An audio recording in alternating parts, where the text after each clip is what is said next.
On this episode of the DTVC podcast, we've got Mitch from the Video Vacuum on. We're going to be looking at Space Mutiny, the Reb Brown AIP classic. Now, granted, of course, because this movie was covered on MST3K, Mitch and I talk a little bit about MST3K, and we do mention Joe Don Baker.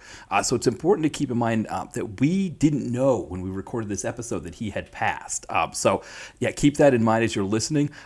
Very sad news. I mean, I know he was in his 90s, but, Joe Don Baker, he was a classic. And the Mitchell thing is a fascinating piece in his career, right? I don't know how to explain it. Like he hadn't really, I don't know. We talked about it a little bit on here about the MST3K piece of that. But unfortunate, sad news there that he had passed. But just keep that in mind as we discuss this movie that, we didn't know that he had passed yet. And then next week, Scott Murphy from All 90s Action All the Time is back as we continue his odyssey, or our odyssey. I guess he and I both, our odyssey through the oeuvre of one Mr. Steven Seagal. We're going to be looking at Belly of the Beast. So that'll be coming up next week.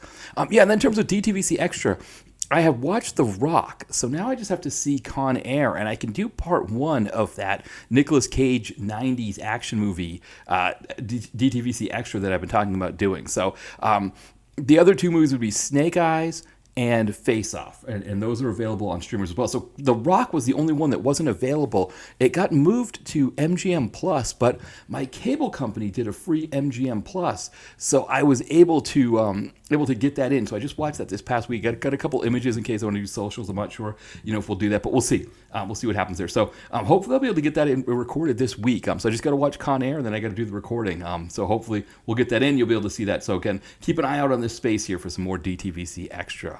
And then in terms of the site, probably going to do Steel Frontier this weekend. So that was one that was covered on the PM podcast. I don't remember, probably like a month ago or so. I think it might have been the second or third, maybe it was the third episode of the PM podcast. I was a guest on there. We talked about Steel Frontier. So I'm going to finally get that review up. That's a PM one that we've been meaning to review for a little while. So look for that. And then early next week, I'm going to do a review of A Hard Place, Jay Horton's new movie. So we've reviewed some Jay Horton ones here. I think the most recent one was Craving, but we've done some ones. Trap is one of his that we reviewed. That's one of the most viewed reviews I've done on the site. That was a really great movie of his. I really enjoyed that one. And so, Jay Horton's one, if you're not following him on socials, he puts up really great videos on the craft of being an independent filmmaker. So, if you're in the business of trying to be a filmmaker, trying to make it, I know talking to other filmmakers that I've talked to on the sites here, some of them do follow his videos and are fans of what he does. So he has really informative stuff. But anyway, looking forward to watching that movie and reviewing that one. So probably sometime next week. That movie's coming out on the 27th. So roughly a week from today, depending on when you're listening to this. But May 27th, that movie's going to be available on Amazon. I believe Amazon for a streamer, also Apple Plus. It's going to be available as well. So so keep an eye out for that. But I'll be reviewing that one soon. So that'll be coming up as well. And then at some point, I'm going to want to try to get in, I keep wanting to call it Paradise City. It's not Paradise City, it's Savage Salvation. For some reason, I get those two names mixed up. But Savage Salvation, because we want to get Cole S. McKay into the 50 Club, because he's in the 50 Club. He's got over 50 tags. He just needs to officially be put in there. And that's, he was a stunt coordinator on Savage Salvation. So we're going to get that one reviewed pretty soon. So hopefully, that'll be maybe coming in 2 weeks, but we'll see. Speaking of the PM podcast, I was on recently to talk about Land of the Free, and John had a special guest, Jeff Speakman, on that episode. So check that out. That episode is out now.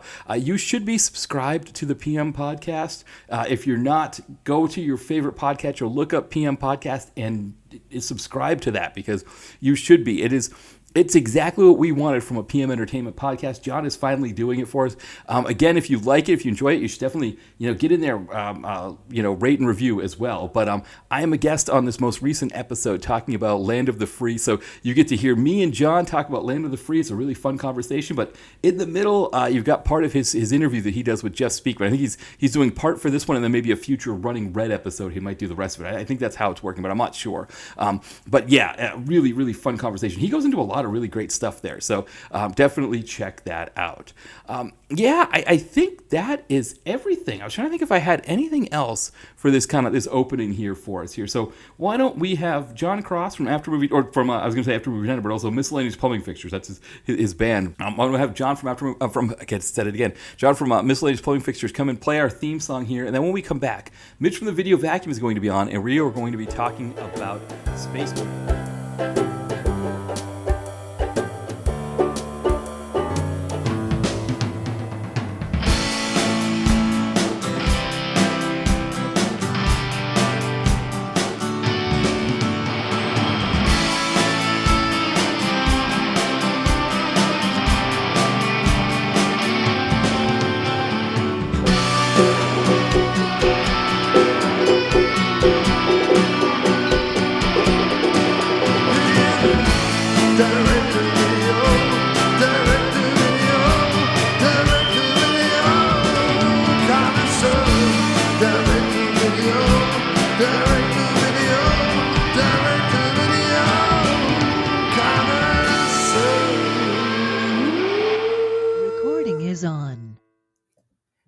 Welcome back to the DTVC podcast. As always, this is Matt here, and I am joined once again by Mitch from the Video Vacuum. Welcome back, Mitch.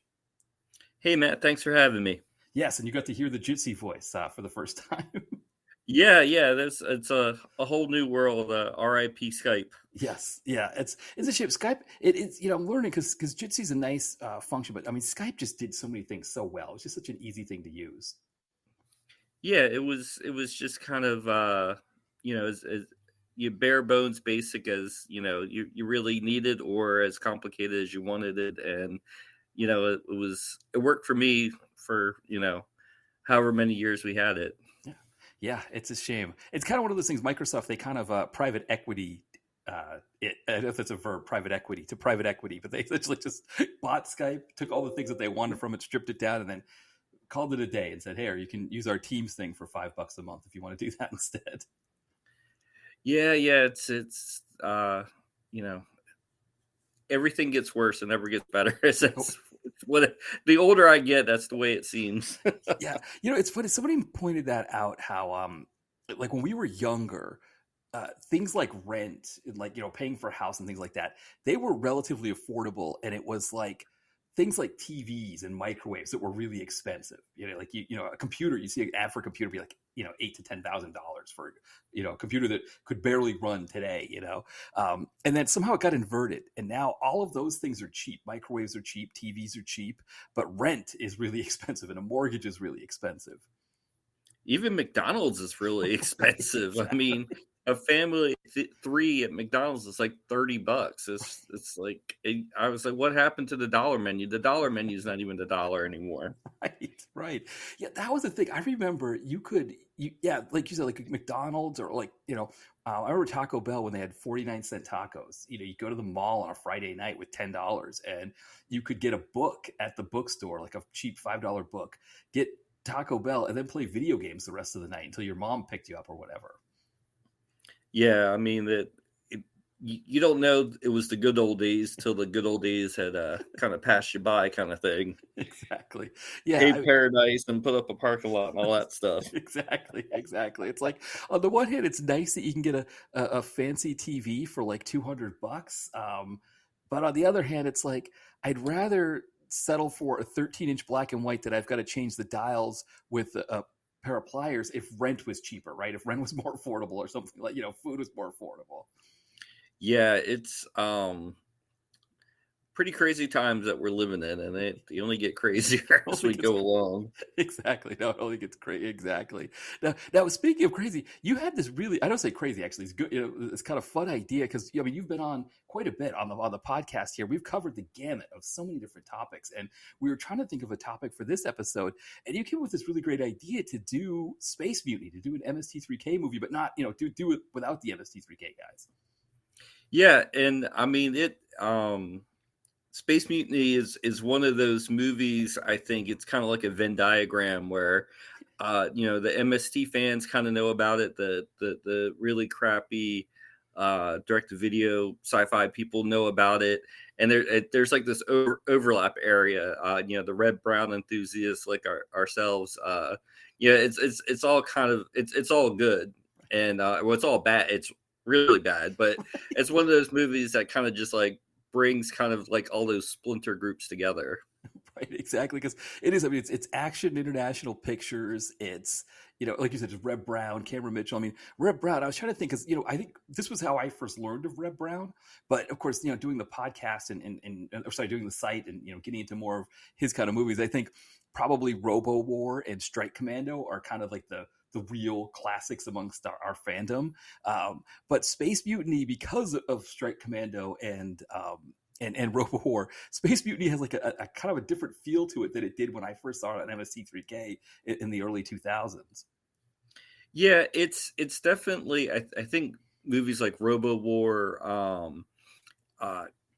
and Strike Commando, they get it almost like a pass because it's an Italian version of an American action movie kind of thing. So there's already this kind of like sixth degree of weirdness kind of like taking shape, and whether it's the Italian director's inability to rein Reb Brown in, or just like knowing that they've got a gold mine here and they just let him scream and hoot and holler as much as possible. But then when you have like Reb Brown actually interacting with legitimate actors like Cameron Mitchell and John Philip Law, it kind of takes on this kind of weird thing because you can see he's trying to kind of toe the line and kind of shall we say act, but then there are those moments where like the Reb Brown goodness like really kind of like eke out whenever he's like telling somebody to move. He just can't say move, he's got to say move, move, move like 8 times, and just a random screaming and the testosterone fits. I mean, it's just bad movie gold, and you can see why Mike and the Bots really kind of took to it. Oh, for sure. I mean, there's things about this movie. I mean, the editing is bad. There's obviously the most famous moment of bad editing where I think I can't remember the actor's name, but she looks just like Melissa Manchester, the Don't Cry Out Loud singer. But Yeah. I think her name was Billy Martin. Actually, is that true? Billy Second. Sorry, Billy Second. Billy Martin is the manager of the Yankees. Not Billy Second. But there's a scene where she gets killed, and then they edit a scene that she's in after. But actually, I think that it happens more than that time. It's just that's the time that was the most obvious because it's like, hey, she just died. How is she like sitting? And you get that classic MST3K joke. Look alive, everybody. Well, sorry, not you, Susan. And it's a great one. But I mean, there's points in the movie where it's like, David Ryder. They're like, oh, call David Ryder to the bridge. We're going to give him a promotion. It's like he's already acting like he had the promotion 3 scenes before. So it's like you wonder if it's another one that was out of place. So you got that kind of thing going on. And the other thing I discovered, I didn't know about this, is that I thought that he had met his wife, Sissy Cameron, who plays the female lead in this movie. Dr. Lady, right? Dr. Lady. Dr. Lady. I thought they met on this movie, and that's when they got married. No, they got married in 1979. So my sense is that AIP came to Reb Brown and said, "Hey, you want to make this movie with us in South Africa?" And he's like, "Only if I can bring my wife with me, and we can cast her too." And I always get a sense that like when the two of them are doing scenes together, they're just like, "Hey, we're just doing a vacation here in South Africa and having a fun time." Yeah, there definitely is that kind of vibe going on in their scenes. Like even when he's like mad at her, like it's like play acting mad at her. It's like you can tell like he didn't want to be in the doghouse. Like when the scene was over, he just kind of like will kind of say his piece and then like run off, and and she I think she emotes maybe twice in the whole movie, like when the professor dies early on, and but for the most part she's just like she reminds me of like a bubbly like if there was a human version of Dot Matrix from Spaceballs, just like her outfits are just like the 80s robocizing just like nightmare fuel of spandex And so she just has like this like very kind of like quality, like almost like, yeah, she didn't really realize they were making a movie around her. Right. Yeah, it's absolutely like I mean, there's like scenes like her character is, I guess, other than the Melissa Manchester character who's fully clothed. For the most part, the female characters are just essentially wearing like aerobicized outfits. It's like one of them when they're doing a party sequence because of the way those like suits are, where they're just essentially bathing suits. The way it's like the way she's turned, it looks like she's not wearing anything at all while she's sitting there having the party. Yeah, I think even Mike was like, she's nude. Like, Exactly. Yeah. And I mean, that's the thing I think that's interesting. Now, I don't know about you, maybe, think about MST3K. I know I started watching it in the early 90s when we first got Comedy Central. And that was, with Joel. I think it was the second to last season of Joel. So it was the one before the season that had Mitchell. And so that's how I got started watching. But then, of course, MST3K, because it was such a huge hit, they were just playing it all the time, where they play the hour episodes and everything. And then, Joel eventually leaves, Mike takes over. And I think from the Mike era, I don't know about you, but I feel like the Space Mutiny one is one of my favorites from that time. yeah, absolutely. Especially of the Sci-Fi Channel episodes, I would say it's definitely in my top three Sci-Fi era episodes because it just, I mean, there's a lot of low hanging fruit there, and they just don't miss. I mean, they run every joke into it. Sometimes when they run a joke into the ground, you're like, okay, we get. But when they start coming up with blast hard cheese and a Slap big Vulcan. McLarge, huge smash fist body, like all the names, and it wouldn't be funny if like all those names didn't fit him to a T. Exactly. And also, people always joke about my, the 300-pound pork roast where, watch that movie, Extreme Honor. And the lead guy looked like a 300-pound pork roast. Or I joke, I called him that. That comes from MST3K at the end when they have that kind of that scene at the end where, she goes, you're going to miss your ship. And he's like, does that mean you aren't going to marry me? And they're like, I think you missed a line, and then he carries her to another part of the set. And I think it's one of the bots says, they married and she gave birth to a 30-pound pork roast. And that just, I don't know, in my head, that 30-pound pork roast, that became the 300-pound pork roast when that guy was in the movie. Yeah. I mean, there's, that's just like one of those kind of, I think, gateway episodes. I think I can call it that. Like if you're trying to get a friend into Mystery Science Theater, you would show them that because like it's just a really bad space movie. And I mean, personally, I kind of like the old 50s movies, like when they kind of pick those apart just for nostalgia. But there's just something like that perfect synergy of just so many just like the golf cart chase at the end, the souped up futuristic golf cart chase. I mean, and they just eviscerate every kind of lame special effect, poor line reading, the way that Cameron Mitchell looks like Santa Claus. I mean, they don't. The only thing I really say that they don't comment on is the fact that all the spaceship scenes were taken from Battlestar Galactica. But other than that, I mean, they pretty much, hit every nail on the head 100% of the time. Exactly. Now, I wonder if they didn't bring that up from a copyright standpoint. Like, if they don't bring it up, then they could maybe play stupid about it. Be like, oh, we didn't know you were stealing Battlestar. You know what I mean? Like maybe because I think that was one of the things with them, right? They were always dealing with these different copyright things, and but it's interesting, right? Because Space Mutiny's never really had to deal with it, right? It's on Tubi right now, complete with ads and everything. So I wonder if Battlestar Galactica just didn't care. Probably. I mean, they might have even paid for the footage, so it's hard to say one way or the other. But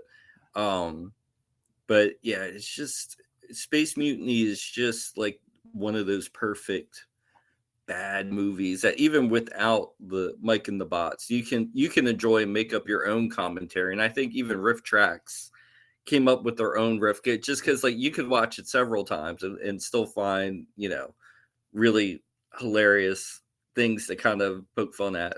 Right, exactly. Yeah, it's. I mean, between the screaming and the different things that happen in it, the fact that the movie is kind of shoddily put together. I mean, it's one of those South Africa movies. I mean, this was made in 1988, so it's 3 years after We Won't Play Sun City. So everybody knew how bad apartheid is, and you look at this movie, and it's all white people in the movie, right? Like there's not a single person of color cast. There's no black people, no local anybody from the African population there in South Africa.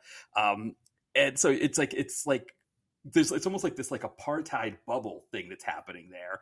But at the same time, it's like Reb Brown. I mean, I don't know. Like I mean, I guess he must have just sold it to his wife. Like, hey, we're gonna get paid. And then we'll go do a safari or something like that. We'll do that. John Philip Law is just chewing up scenery all over the place. It's a trip. It's definitely a trip. And you're right. Like it's like you can watch it with Joel and Mike and the bots and have fun with it. But it's also one that you could just like it's like you can introduce people to MST3K through this one, but you can also introduce your friends to bad movies through this one. Yeah, absolutely. I mean, it's and just the fact that the villain's name is Calgon, and that just opens up a whole can of worms of Calgon blow me away, and all the it's just one of those things where like you have to wonder, did they stop to self-edit themselves when they were making this, or were they just just not with it when it came to just these kind of just I mean, it's like T-ball the way they set up some of these jokes and play it with a relatively straight face.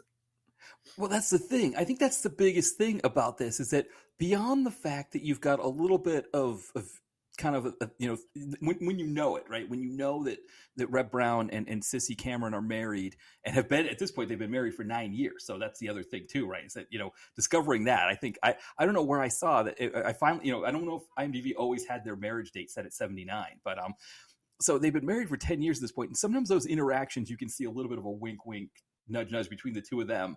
But beyond that, I mean, Cameron Mitchell is giving all these diatribes about peace and humanity and all this stuff. Like, again, while he has the Santa beard. And then, I mean, I don't even know what that outfit is, that gown that he's wearing. But he's just, I'm going to get up there. I'm going to deliver my lines. I got the free safari. And so, I mean, I don't know if he was even living in South Africa at that time because he did a bunch of movies there for AIP and other places.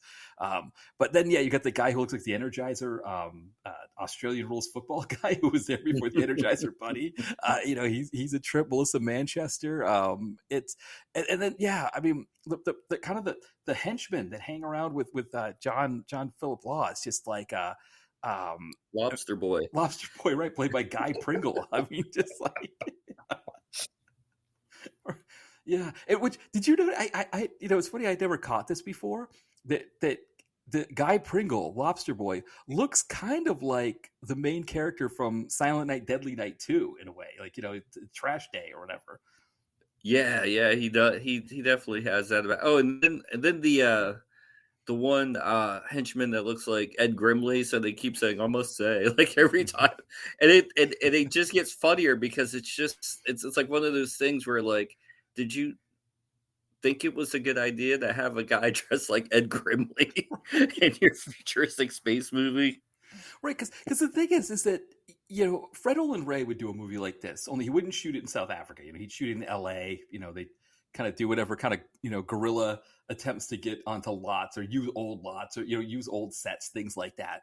And they would probably have Dookie Flyswatter.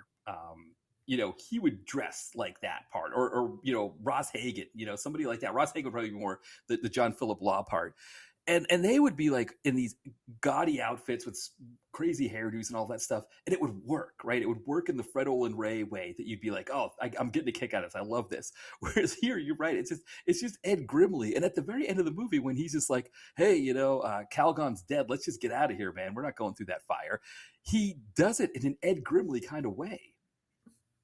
And it's like almost one of those things where I'm not as well versed with South African productions, but it almost feels like one of those Canadian tax shelter kind of things, like a producer's kind of thing where like they set out to make a bad movie so they could just recoup their costs, from a tax shelter or something. It definitely felt like as long as it's like 90 minutes and it's in focus, we really don't care. Well, the thing is that according to IMDb, now again, it's IMDb, so we don't know. It's crowdsourced information. Who knows where this could have come from? But according to IMDb, this movie made $397,000 in the, I almost said million, $397,000 in the theater, which in today's money, compared to 1988, is like a little over $1 million. I would think $397,000, before whatever they made in the video rental market, that probably would have paid for quite a bit of stuff. And like you said, there's probably tax incentives that they were getting from the South African government, because again, there's the Sun City, the anti-apartheid movement around the world. They were becoming a pariah country, and so anything they could do to get people to come and make them look better somehow, they were doing it. So, in a way, this might have been one of the more successful ones from AIP and David Winters. And I wonder if it was one of those things. I mean, I can't imagine, if you're 1988, you're going to the movie theater and your local, probably your local indie theater, and you see that on the, like a big poster for that. And it's like Reb Brown with his face, his big goofy look on his face with a gun and, all that other kind of stuff. Cause they made it look kind of Star Wars-ish. If you look at the poster, you wonder if you're just like, yeah, what the hell? Let me give that a try. Let's see what that's about. But then if you see it once, and it's so goofy, you might just be like telling your friends, like, hey, you guys have got to come see this. And you probably see it 2 or 3 times.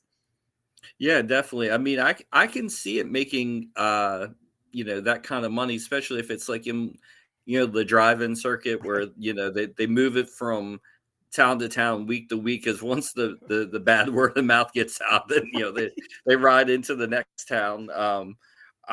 Because I think, Star Wars was on its way out, but it was still one of those things where you could still, Hollywood was still milking that teat.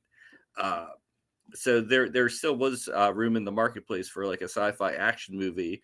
And I think the cast has just enough name value where you're like, yeah, this feels like it could be a competently put together movie, and then when you watch it, it's anything but. Right, exactly. Yeah, because it's interesting with Cameron Mitchell, because he is someone who, I mean, when you go to his IMDb page, it's an old picture of him from like anything from the '60s. I remember my wife and I were at a hotel in New Hampshire one time, and there was an old movie that had like Tony Randall, and I don't know if it had Jack Lemmon too, but it had all kinds of people, and a young Cameron Mitchell was in that movie. And so you'd see him and stuff from time to time. And I guess there might have been maybe from older movie fans who were going to see movies of, either a Cameron Mitchell or, you can go back to Fred Ray, like an Aldo Ray, or, Troy Donahue, who did a lot of AIP movies. I guess there was something in that for having these guys in these movies. Well, I think Cameron Mitchell to me was always seemed like one of those guys who early in their career were kind of groomed to be a leading man, but it never really worked out. And then once he got into like his villainous roles, he kind of solidified himself as like kind of like an exploitation mainstay. Now he plays a heroic character in this one, but most of the time when you would see Cameron Mitchell in a movie during the 80s, he's always like, the drug dealer going after Fred Williamson, or, one of my favorites, the Toolbox Murders. That's one of my favorite performances by anybody in that movie is Cameron Mitchell, because he's just so beautifully deranged in it. But I think Cameron Mitchell still kind of had that fan base, and especially from television, like what was it, High Chaparral? He's been in like so many things that so many people would know him so many ways, and I think that always lent itself to his marquee value when he was able to star in these low budget productions, even this late in his career. Yeah, and I mean, this one is definitely, this is 88. He does get, Action USA in 99, which I think you're talking about. I mean, there he had some great hot tub scenes there, right, where he's like, a drug dealer. I mean, Action USA, because you pair him with Ross Hagen and Hoke Howell, obviously Gregory. I mean, there's just so many names in that one. That's just such a fun movie anyway. But yeah, it's like, at the time, I didn't know who Cameron Mitchell really was. When I first saw this, I saw this on MST3K, and just to give people an idea how that worked out, my uncle taped a lot of the Sci-Fi Channel ones, and I didn't really watch those ones before, but he gave me all these tapes and brought them up to college with me. And my friends actually, there was one tape that had Space Mutiny, Prince of Space, and Attack of the Neptune Men on it. And so my friends were watching that, and they were just like, "You got to see these, Matt." I think they just borrowed it from me. I hadn't even watched them yet. Like, how do you have these and not see them? You got to come see them. So we watched them over and over again. They're just so much fun. And I was like, that's how I learned Reb Brown and Cameron Mitchell. Now, of course, I see them in so many things that I know them as so much more than this movie. It's interesting to come back to it. Yeah, and it's one of those things too. It's just like I said, it's just like this cornerstone movie of just like this, people know it. Fans of bad movies love it. Fans of Mystery Science Theater love it.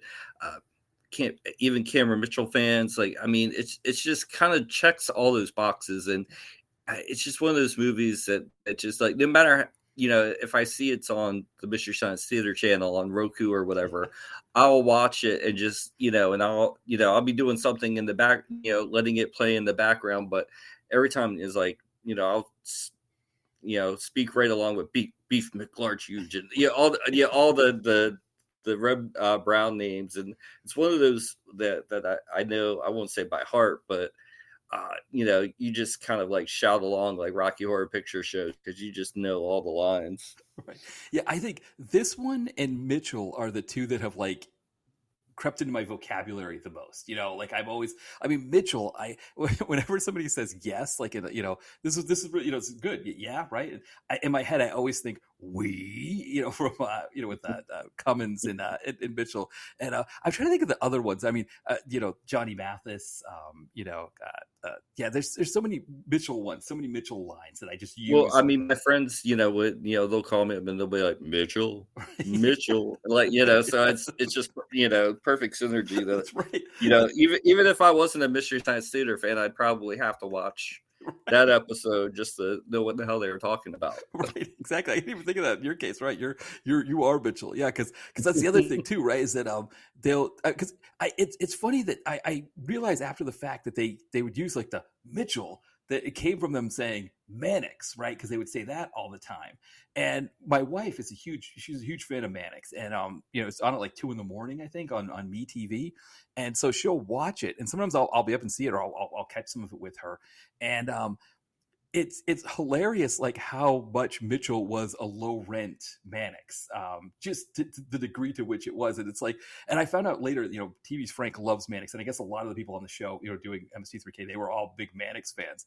And so now it's like I see all those jokes, and I'm like, man, they're just killing, they're just making fun of him for not quite being Mannix the whole time. And that's like Joe Don Baker is like one of those kind of just like cornerstone guys too, where he's in so many things, and he's like from like Charlie Varick and the Bond movies. Mars Attacks. He's like one of these guys that is very versatile, but when he plays Mitchell, you just assume that's Joe Don Baker, like the everyday Joe Don Baker. And I think it was Mike who told this story, and I don't know how true or not it was, but like interviewers kept asking him, he's like, "What do you think of it, Mystery Science Theater?" And he honestly had never heard of it. And he's like, "Well, they made it fun of your movie." And he was like, "Oh, okay, what?" And finally, he got tired of everybody asking about it, so he was just like, "Oh, I hate that show," just to shut it down. And he's like, and Mike was like, he's like, I heard it on good authority that he said he hates it, but he doesn't hate it because he's never seen it. Right, because then they do Final Justice, right? Is that the movie that the other? Yeah, Final Justice. Right, where it's essentially them taking down Joe Don Baker. Like, there's really nothing in the movie that they make fun of other than Joe Don Baker. Like when they go to the rafts, he's like, "I never beat the weight limit on these things." It's like the whole time it's just like almost like their revenge on him saying he hated MST3K.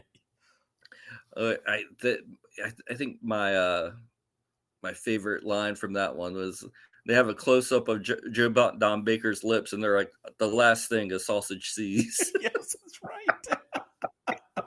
That's so good. Yes.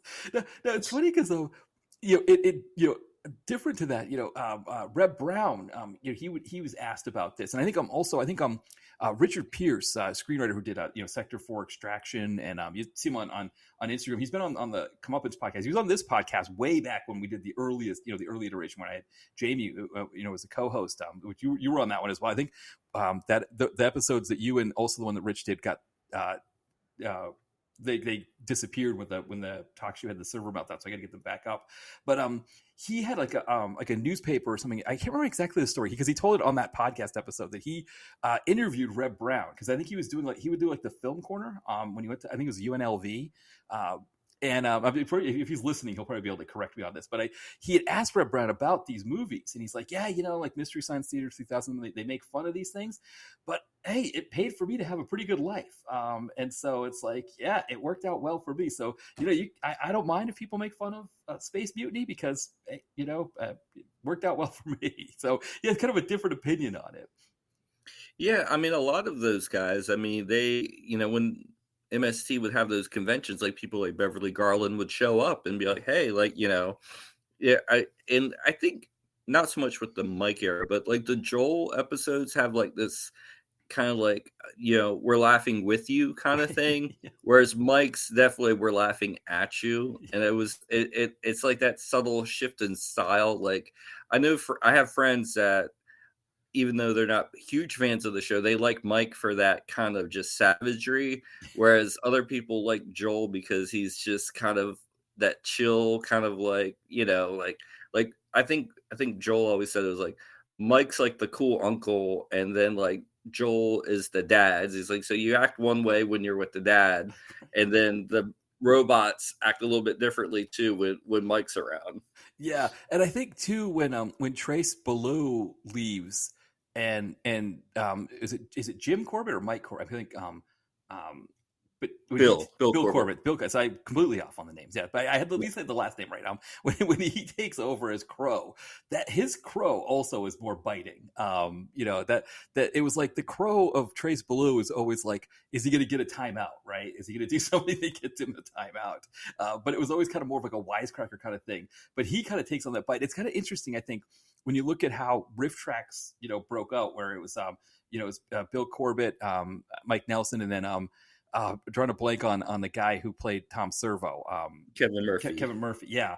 That those three kind of formed, the Riff Tracks. I mean, I know Mike did it by himself to start with, and then they kind of joined him as they went. But then you have like the Mads doing their thing with Frank Conniff and Trace Ballou, and then Joel would do his own, sort of traveling shows as well. That kind of how those different groups broke out because of the different styles of comedy that they had. Yeah, and it's very interesting to see kind of that dynamic, especially like I think, for me, I think the third, fourth, and fifth seasons were like kind of like a sweet spot where they had everybody, like Frank was there, Trace, and it just kind of had like it was a good mix of everybody's sensibilities where. And I'm not saying one is better than the other, but where the Sci-Fi Channel, like you kind of had like everybody had been there for 10 years or so at least. So they're a lot more jaded and a lot, their patience and tolerance for these movies was a lot lower. And the way they rip into some of these movies in the Sci-Fi Channel era, I mean, it makes, for great comedy. I'm not, I can't really say one's better than the other, but you can definitely see how that kind of chemistry kind of shifts through the various seasons. Yeah, I mean, it's interesting to think about what this movie would have been like as a Joel episode. Like if you think of like Cave Dwellers, the way that Joel and the bots make fun of cave dwellers is a very different kind of energy from how Mike and the bots, especially with Bill Corbett taking over for Trace Below, make fun of this movie. Yeah, I mean, it's just like I said, I honestly think, especially the season 1 and season 2 episodes, they're kind of like almost their own thing because there's a lot of longer pauses in between the jokes, and I think that was I think they were trying to draw you in with the movie and then like let you like, catch up, get caught up to speed on the comments and the wisecracks and everything. And then once they kind of found their footing with the kind of like movie to riff ratio, then things really ramped up. Yeah, that's a good point. Yeah, if you ever watch those early episodes, it's almost like because your brain is almost I don't know if when you did driver's ed if you had this term velocitized. I know Yeah. our driver's ed instructor was telling us about that. Like, oh, if you drive too fast, and then when you slow down, you're going to think you're going slower than whatever. And it's like and one of my friends, I guess, I wasn't my driver's ed class. It was another one. The friend was like, I'm permanently velocitized.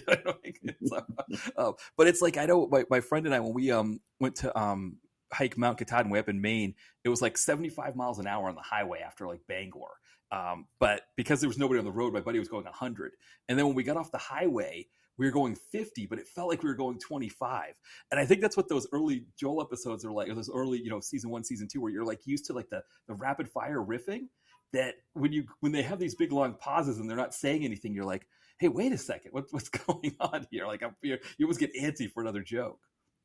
Yeah, and I think and for me, like I first discovered the show very early on. My dad actually was like, he kind of came into the other room. He's like, you have to see this. Like, and I was like maybe 10, I guess 10, 11. And I was like, okay. And by the time I got into the room, it was the just the satellite love scene with just the robots. I'm like, oh, this is just like a kid's show or something. So I just kind of shrugged it off. And then like maybe a couple weeks later, I was flipping through the channels and actually saw, and I think it was Robot versus the Aztec Mummy. Oh, nice. And that's one of those where the movie, like the special effects are bad, the dubbing's bad, where you can kind of get caught up watching it. And then we're like, oh, I'm supposed to be paying attention to the bottom of the screen here. And it kind of all clicks. You're like, oh, okay, I got it. And then after that, I think I watched Robot Monster. And then like right around then, that's when season 2 premiered, and I watched I think I only watched half of Rocket Ship XM, but like after that I was hooked in them from Side Hackers. That was the first one I actually made time to like sit down, watch it all the way through, and from then on I was a MSC lover. Yeah, for me it was kind of similar. It was so we first got Comedy Central in my area. I think it was the 3rd season. And at the time it was like Comedy Central, oh, I got to see like, when's Monty Python on? That was kind of the big draw for that. And so it was a Saturday and I was watching it and I kept seeing these ads for the episode was Monster Go-Go, but I had no idea.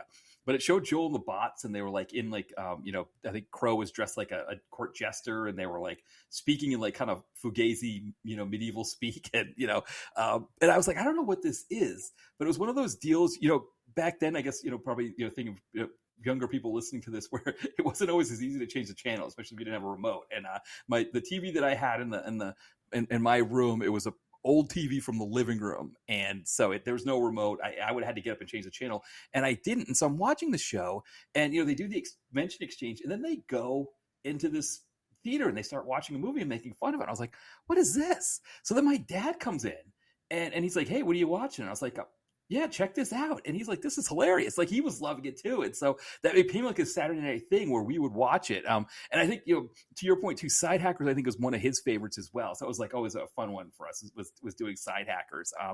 And then it was like all my friends, I got all my friends interested. And I remember one of my friends wanted, we didn't understand that they rehearsed all of this. So we thought they were just watching a movie and riffing on it.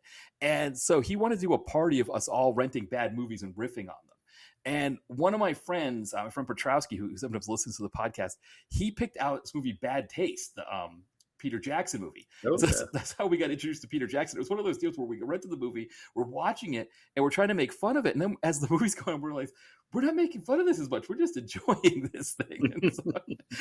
And I think that's kind of the thing that happens with the riffing is that sometimes with these movies, you actually enjoy it, even if it's a low budget film. Yeah, I mean, and it was one of those things too where their riffs are so arcane sometimes, Yes. and like like, like they'll drop like a Doctor Who riff or something, like something that like, really like, kind of like a deep cut or something, and you're like, I got that joke. Right. And it's almost like a badge of honor, especially when you're like younger, especially when you're watching with friends, and you're the only one laughing. You're like, oh, that must have been a deep cut or something because I'm the only one laughing. Yeah. Well, it's like I remember my friends and I when A&E was showing the Rockford Files when so get another channel that we were like just all starting to get at that time was A&E, and so we were all watching Rockford. We all got a big kick out of it. And I remember in the first Mike Nelson series, there's that movie. I can't remember what the movie was called, but it's like a kind of a home invasion kind of thing where like some criminals on the run or whatever. And there's a scene where somebody's calling and the phone's ringing and it keeps ringing, and then Mike Nelson goes, hello, this is Jim Rockford. Please leave your name and number after the tone. And and then you hear like, I think it was Crow was like, Jimmy, it's Angel, please help, and then it's like, then they start doing the song, bum, bum, bum, bum, and we just were like, it was like, almost like they made that joke for us, and of course, they were all older guys and they, a lot of their audience were older people that all grew up with, knew Rockford from when it was airing. But we just thought that was the greatest thing ever. Yeah, I mean, it's just, and I think they had like, a really deep bench of writers. So they, and I don't think they threw out any joke because it was too they weren't afraid like somebody wouldn't get it. They're like that actually kind of, like I said, it's almost like a badge of honor. Like we'll slip this in there, see it, if anybody laughs. And I think a lot of especially with like the Lord of the Rings stuff like that. I mean, especially like if those episodes before the Peter Jackson movies came out, there's so many Lord of the Rings jokes in there. Like you really had to be on your game to catch those because that was, like I said, it was way before any of the movies came out. It became more mainstream to be like a ringer. Right. Well, and I think Frank Conniff had said, because he was from New York originally, that I think the most of the most of the crew were from like the Minnesota Wisconsin area, and they had a lot of inside jokes from like Minnesota or Minneapolis and parts of Wisconsin that he said even he didn't get sometimes because he was from New York. And you'll see on Twitter sometimes people that are from that area will say like, oh yeah, this was definitely a deep cut from like, some kind of company in Minneapolis that they were making a joke about. And like you said, they just threw that stuff in there, which I thought was fantastic. Yeah. I think too, they put those like local riffs in there because they were one of the very few shows that were able to be like allowed to film in their own backyard, basically. So many, uh, shows at that time either had to go to New York or LA, and the autonomy that they had was kind of unprecedented. And I think that fueled a lot of that because I think they would start shooting or start writing on Monday, start shooting like on like Thursday, and be in the can by Saturday. So there was no time for studio notes or somebody's not going to get this joke or you have they just basically shipped it off. And I know early on Comedy Central loved it because it was a 2-hour show, and when they were hurting for programming they could just put that fills a 2-hour block. And that's why there were so many MST marathons early on, because they would just play 6 episodes, and that's like half the day's programming. But that's also how a lot of people got hooked, because it would be like one more episode coming on, and they're like, oh, I just watched it. Oh, they're watching The Killer Shrews. Okay, well, I have to watch that one. And it was kind of like, I think, and then it kind of ironically, then they're like, they had too much programming, so they're like, can you make the show an hour long? So that's where the Mystery Science Theater hour came in. But if that didn't happen, we wouldn't have gotten Mike as Jack Perkins. So I mean, that was just it. That's like its own thing that could be an entirely different episode. Right, exactly. Well, yeah, because that's a fascinating part of this as well. Is that those early days of cable TV, that was the thing, right? Is how do we fill time? I mean, obviously, something like MTV, you had music videos, but even for them, it was like Hungry Like the Wolf would play twice an hour. Like they were hurting for time, filling time. And yeah, with Comedy Central, they didn't have a lot of original programming. It was like short attention span theater with like someone like Mark Maron hosting, and that would just be like clips of different things. So clips of Benny Hill, clips of Monty Python. I think they had like stand up shows, right? That was a big part for them. But they didn't have a lot. It was a Vacant Lot, I think, right? Was it a sketch comedy show they had? But I think that came a little bit later. But then at the same time, right? It was kind of towards the end of the time where you could have a local TV show that gets picked up nationally. That you could, local TV in Minneapolis would show MST3K, and then Comedy Central, like you said, they needed program. They would pick, they picked it up and made it a national show. And then they needed to fill programming. And, I think of like MTV would do like Real World marathons. So it was like, seemed like a lot of those ones. And, it kind of makes sense too. You think about Comedy Central, Thanksgiving Day, right? You got a skeleton crew. What are you going to do? Well, let's just do MST3K episodes and, just run them like that. And it's a very different from how TV works now, right? Where linear TV, it's like my wife will have Comedy Central on, and it's pretty much just it's Seinfeld reruns, Family Guy reruns, and South Park reruns, I think, or The Office. They'll do The Office too, and then it's like movies on the weekend, and it's just all of those like mid to late 2000s Ben Stiller, Will Ferrell comedies, and they just play them over and over again. So it's really weird. Like now, Comedy Central is just kind of has original programming every so often, then it just shows movies. But at that time, they really couldn't do any of that kind of stuff. They needed programming, and it's kind of fascinating how MST3K kind of grew in that niche. Yeah, and just back in the day, watching Comedy Central was almost like the Wild West because you never knew what was going to come on. I mean, they would play like CPO Sharky. They would play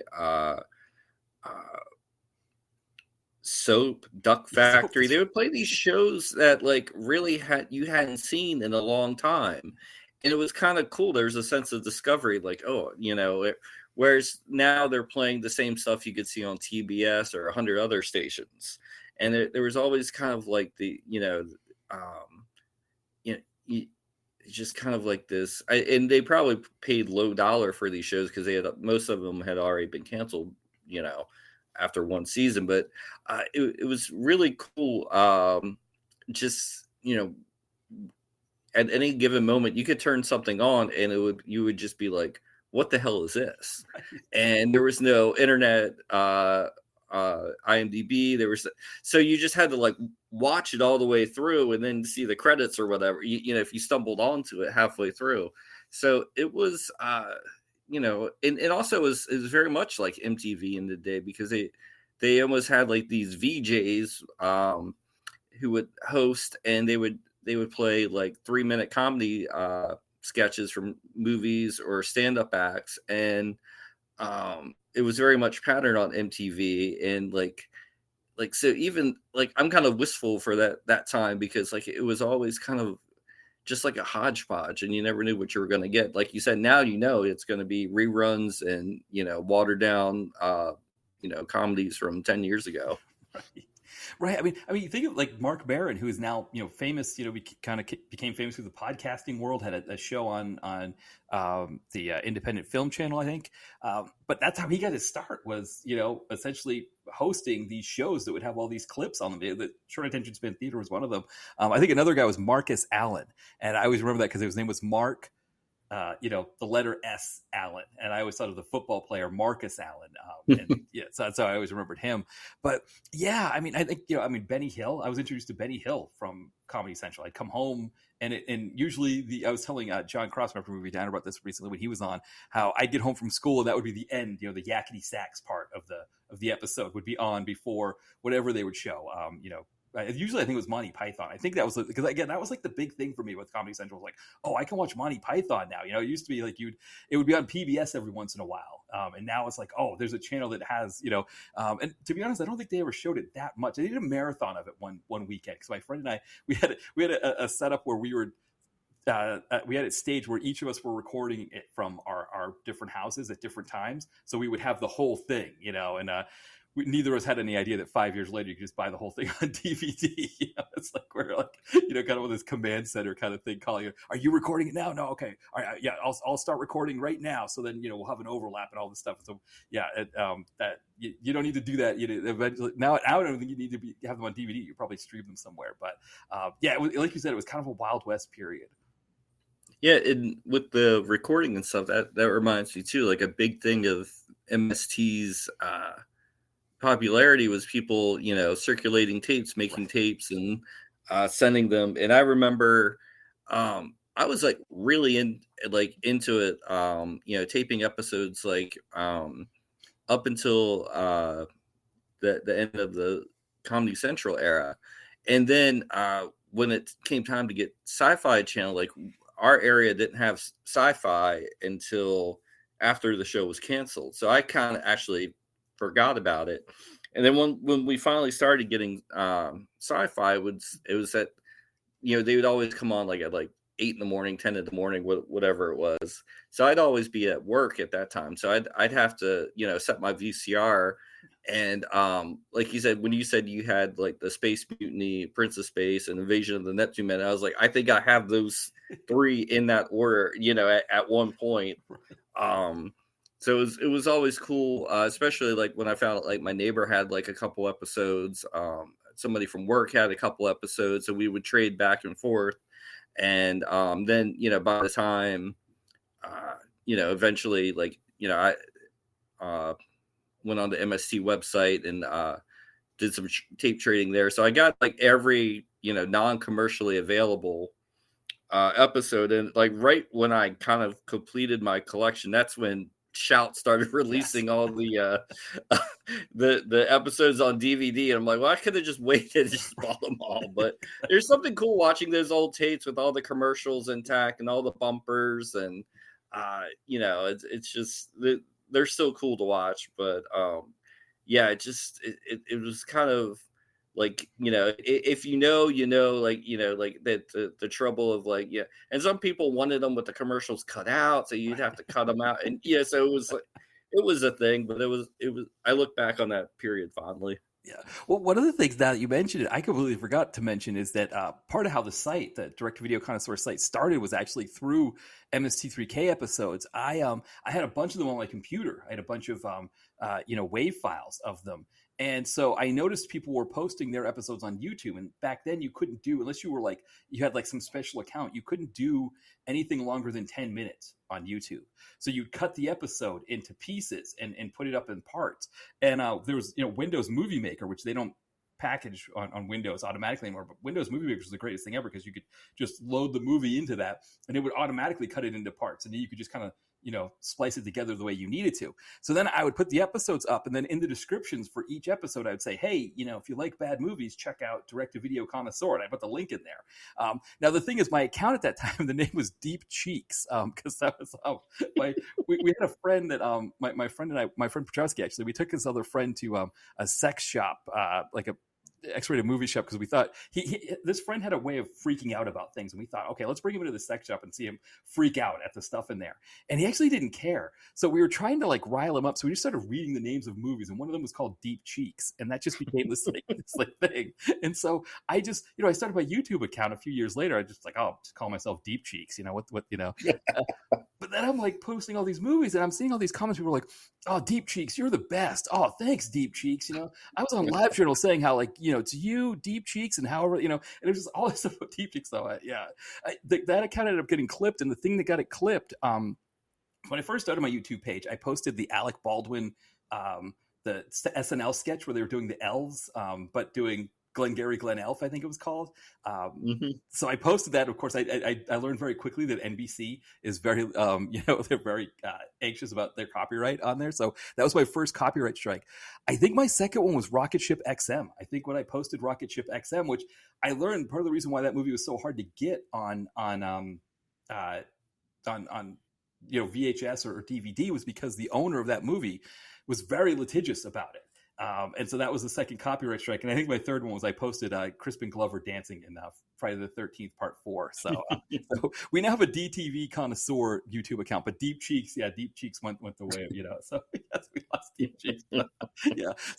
I posted something about it on Tumblr. Somebody was like, I watched your movies on YouTube. I remember seeing on LiveJournal, people were talking about this Deep Cheeks and all his MST3K episodes. And I went and checked them out. So, so that was I kind of forgot to mention that about that. Yeah, that the MST3K did have a part in the beginning of the direct-to-video connoisseur.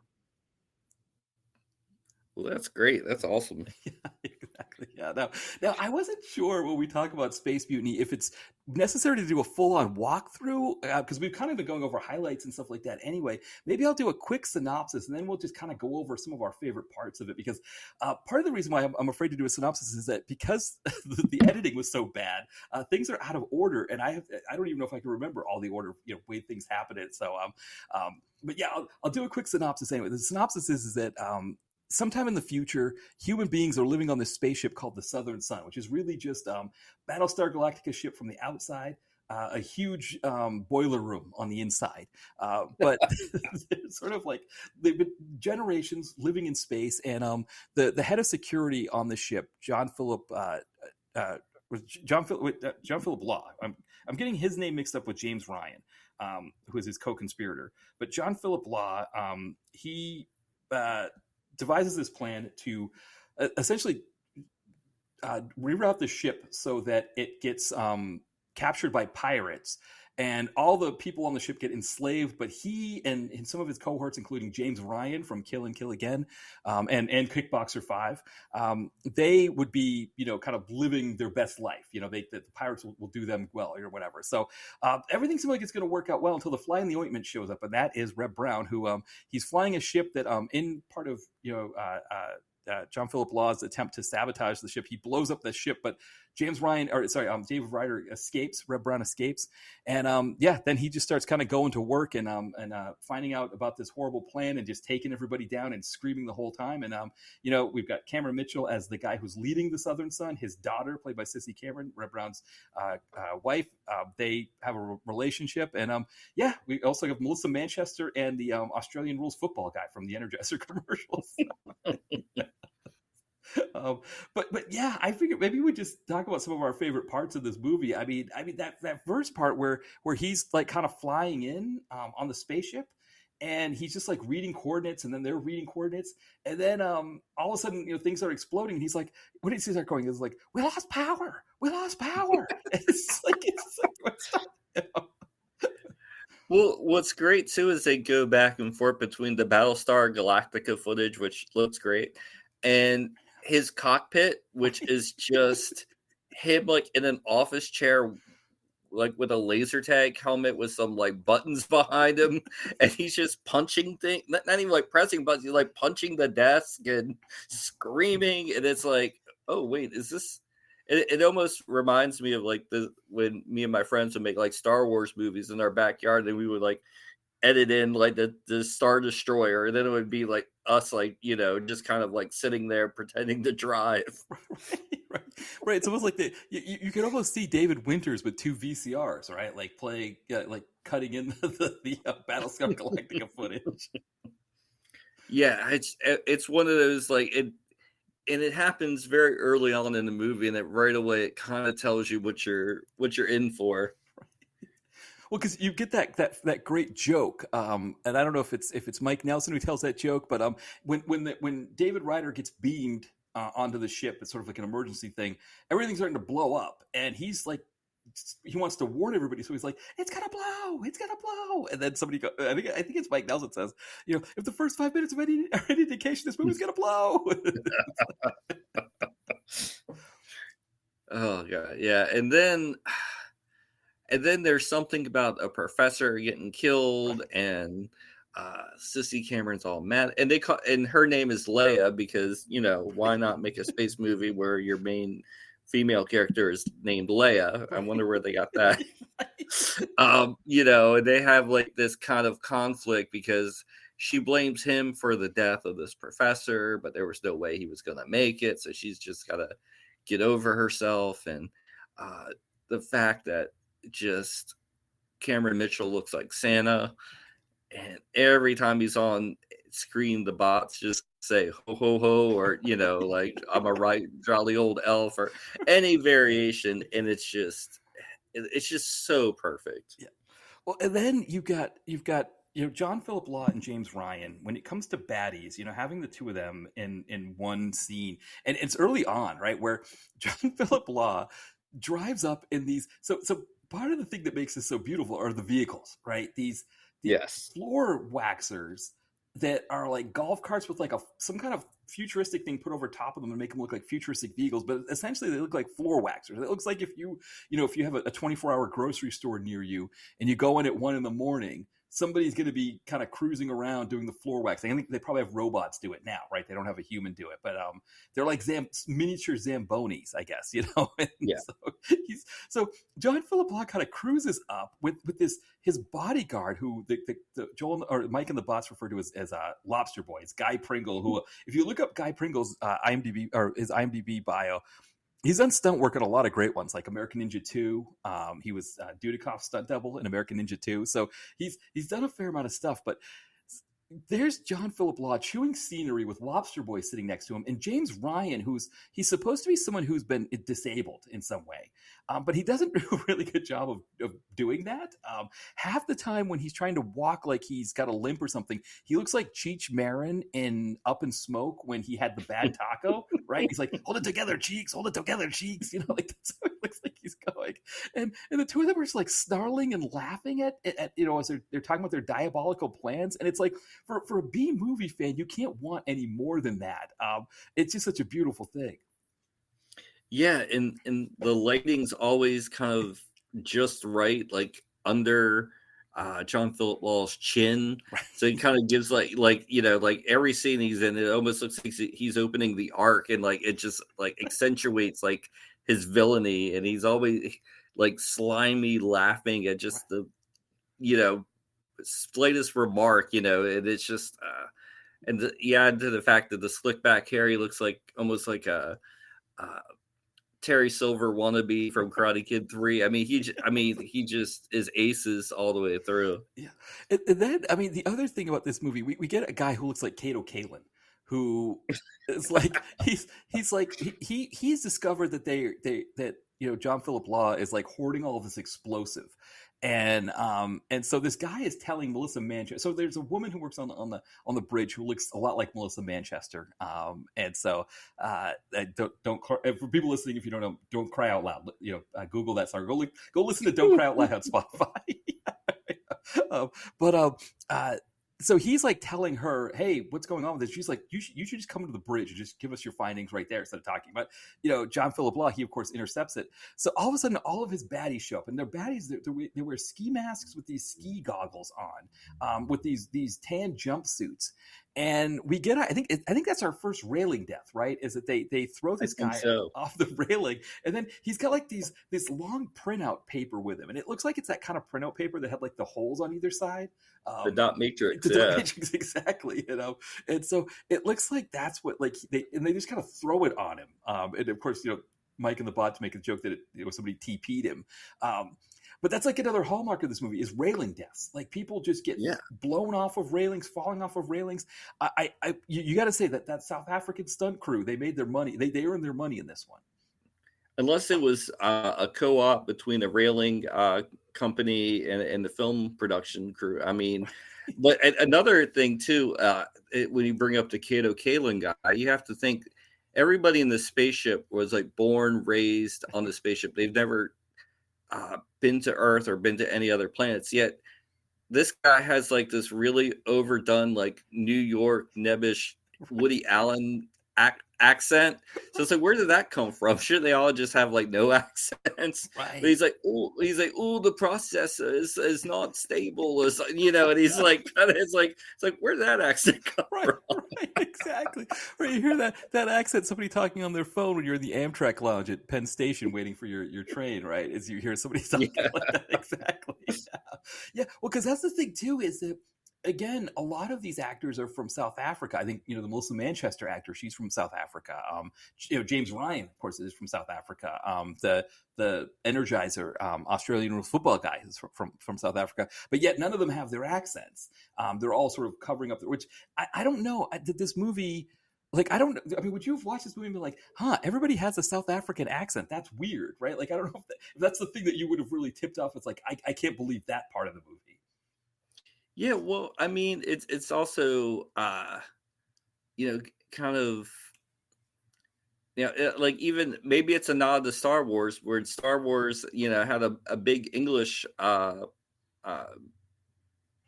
crew of supporting players, but they just dubbed them into English because they didn't think everybody think it was an English movie. Right. So maybe it's a nod to that, but I think at the same time too, like a lot of your average moviegoers, it kind of goes back to the Lethal Weapon 2, like South African is like a shitty language or a shitty accent. So you can't really place it. So like, I think if they did, people would just assumed it was British anyway. That's right. That's right. I remember that Danny Glover after his family gets held hostage. Well, what is that? Well, it's some kind of shit accent. Yeah, that's right. I forgot about that. That's right. You make a great point too, because I think I always take for granted that I don't necessarily care about that kind of thing. But I don't know this movie does 397,000 in the theater if everybody has South African accents. That's probably a good point, that you want it to feel like an American production, even if it's because really there's nothing about this other than the fact that it was filmed in South Africa, because it says that's the filming location.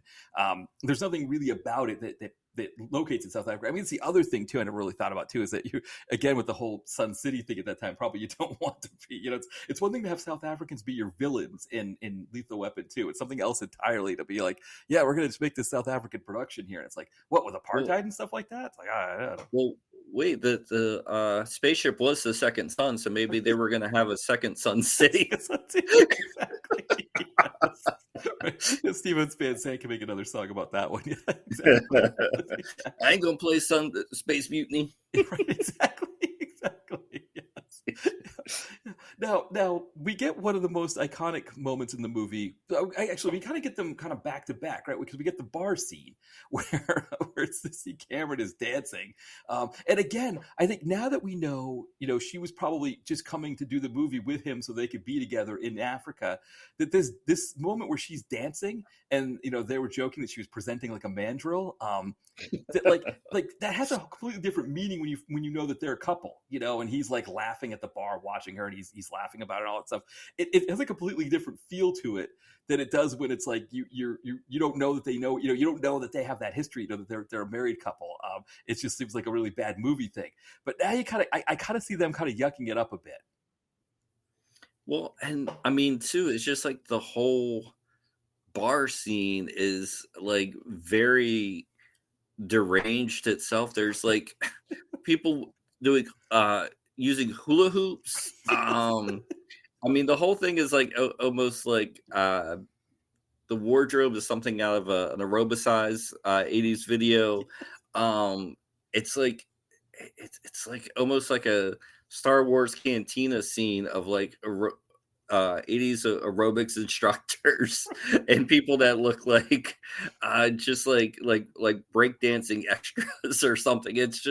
It's really something that I mean, that's like one of those other scenes where you just kind of like the jokes write themselves. Exactly. And it culminates with more of these like, ski mask goggle guys. They come to arrest Melissa Manchester, who herself is in sort of like an aerobic, like full body suit. So as opposed to all the other women who wear aerobic outfits with no bottom on them, they're more like leotard style. Hers is a complete bodysuit, so it's got leggings and everything. And they go to arrest her, and so that's when Sissy Cameron and Leia and Dave Ryder are like, oh, we should go see what's happening. And she gets killed. So Melissa Manchester is out. She gets killed in that scene. So we get the beautiful waxing device chase scene, which is just absolutely beautiful. Where it's like these two, like like you said, like these two, like I don't know, floor cleaners are chasing after each other, and Sissy Cameron has a laser bazooka that she's shooting at them, and it's like, On the one hand, from a special effects part, right, you've got like these lasers and explosions everywhere that kind of looks cool, right? It's kind of, like it seems like they're doing some stuff. But on the other hand, you're also wondering like how safe it is for any of the crew that's around while these explosions are going on. And on the other hand, too, it's still like the lasers themselves definitely look like, like 3, 2, 1 contact or something like that. And the fact that she's missing it from 3 feet away while going 3 miles an hour, it just kind of adds to the fun. It's just one of those things where you just say to yourself, like, they can't be serious. And they, to the crew, to the cast's credit, they are serious, and that's what makes it work. If I think if anybody kind of like winked or anything, the illusion would have been shattered. I mean, even like near the end when John Philip Law's in there and he's like meddling fools, like because that's exactly the line of dialogue a guy driving a space age go-kart would be saying. Exactly. Well, right, and then like what is Reb Brown called, like a bastard, son of a bitch, or something like that? Like he's like, you bad, I know later James Ryan calls Reb Brown an asshole, which is great that term lasted all the way into the future as well. But and then like we get that beautiful scene after, which again, it's a scene that was supposed to take place earlier in the movie, and when whoever was editing the film, they edited it out of place, and so we've got Cameron Mitchell and the Australian rules football guy from the Energizer Bunny or the Energizer commercials. They're talking about the possible sabotage that happened with that explosion early in the film, and they're talking about who would have a motive and all of that stuff. And as he's walking by, he passes Melissa Manchester, who seems perfectly fine after having died in the previous scene. And of course, that just lends itself to all kinds of jokes in the OST3K one. Hey, wait, she said, that's like look alive, everyone. Well, not you, Susan. I mean, it's just like beautiful, but I think it's just one of those things where they just they were editing the movie, had things all over the place.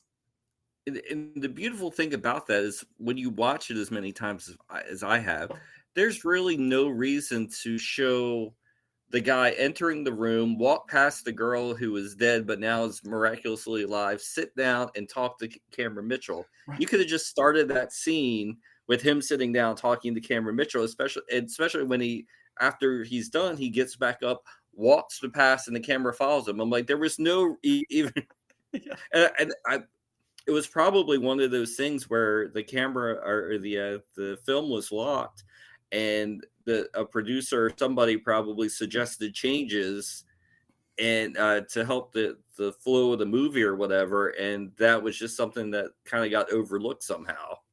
Yeah, well, and also too, the movie sits at like right at 91 minutes, and I don't know, back then I think it did seem like you wanted run times that would kind of fit and hit that 90-minute mark, because it seemed like if it was too short, it would be considered, I guess, like not serious enough, especially you're selling into the video stores. So I wonder if that was part of it too, is that they thought, okay, well, it's like the perfect length if we keep it all in there without realizing that Melissa Manchester is sitting there.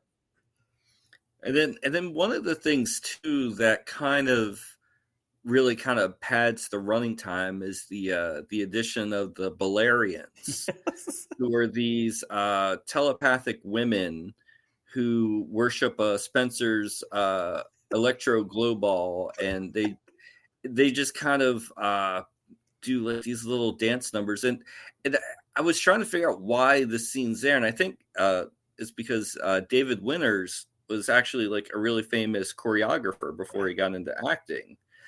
He was actually in like West Side Story, and I only discovered this because watching during the pandemic, me and my wife would watch old 70s TV specials like with Cher and Nancy Sinatra, all these, and his name is like on all of these. He did the choreography, and I was like, that can't be the same David Winter. And then like, I'm sitting there watching and Googling it. I'm like, oh my God. And like, I tell my wife and she has no idea what I'm talking about. So, but I think that was like kind of his way of working some sort of like dance element into the film, because they kind of influence what's going on the ship, but they're never really directly responsible for anything either. So it's kind of like one of those, I think they're supposed to be kind of like a Bene Gesserit from Dune / Jedi from Star Wars, but it just always they always felt like they were only in there to kind of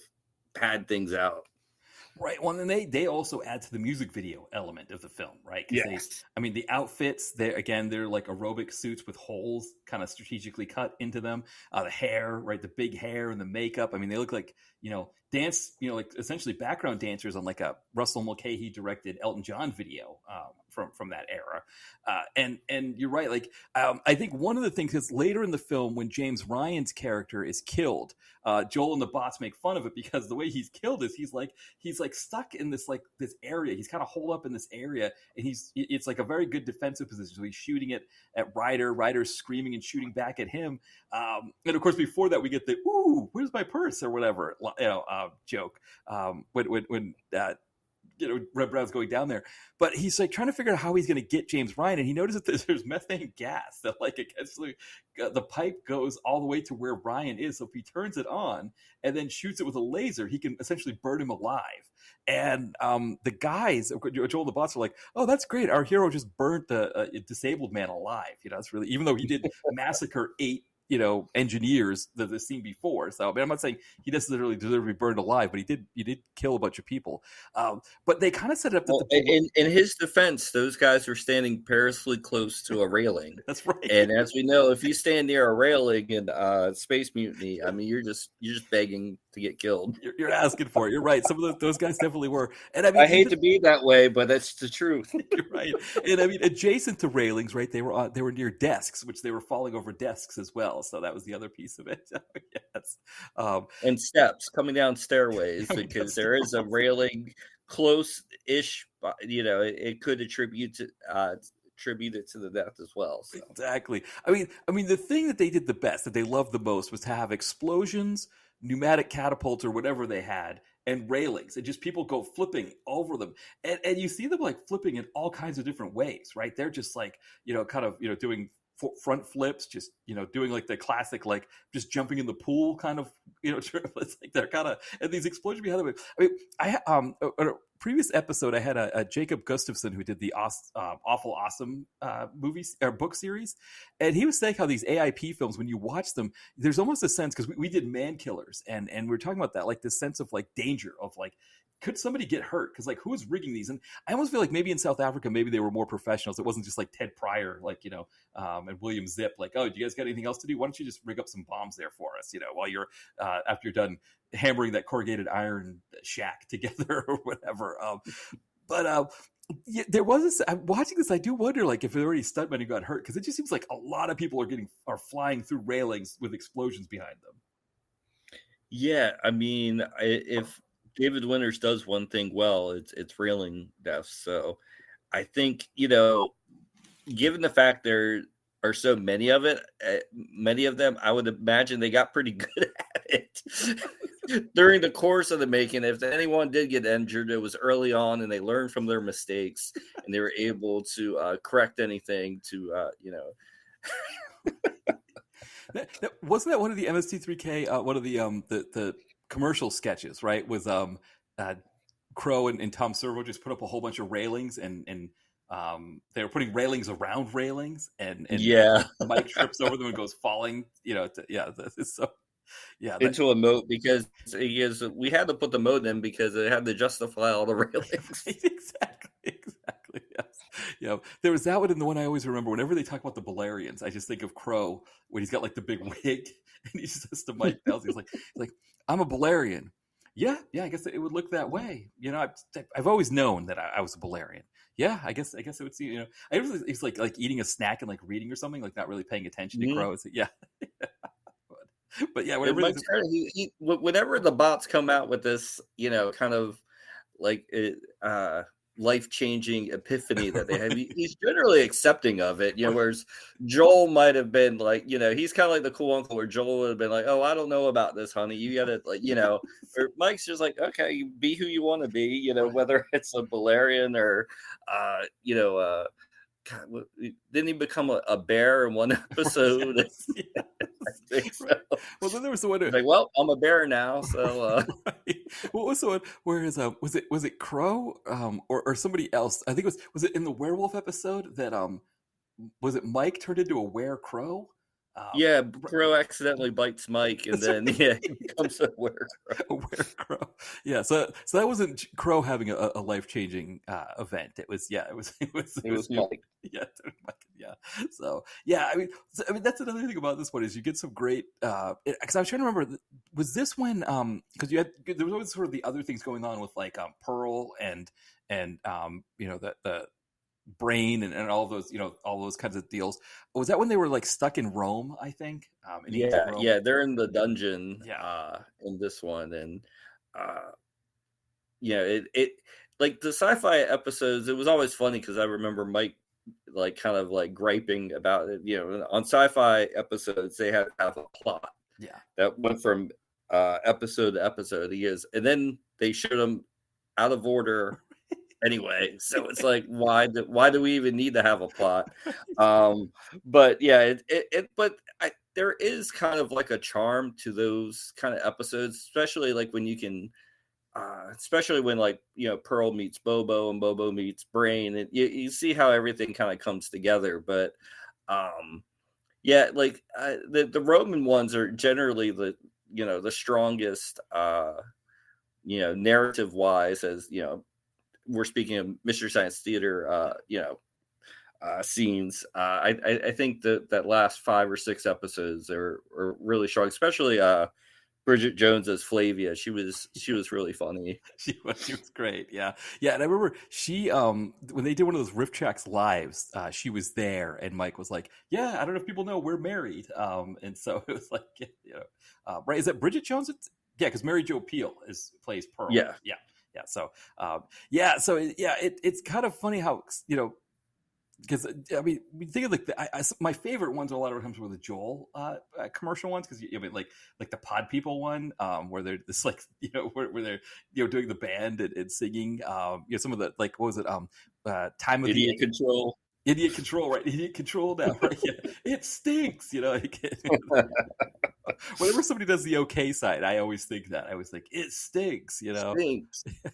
So. And that's what I mean. Like if you look at episodes like that, it's definitely like we're laughing with you. Like it's like you can tell like that just kind of they're just kind of like it always had that element of like, let's put on a show kind of feeling. But like when they would they're not even making fun of it, they're just recreating just to like hold a mirror like to reflect just how silly the movie is. I always love moments like that.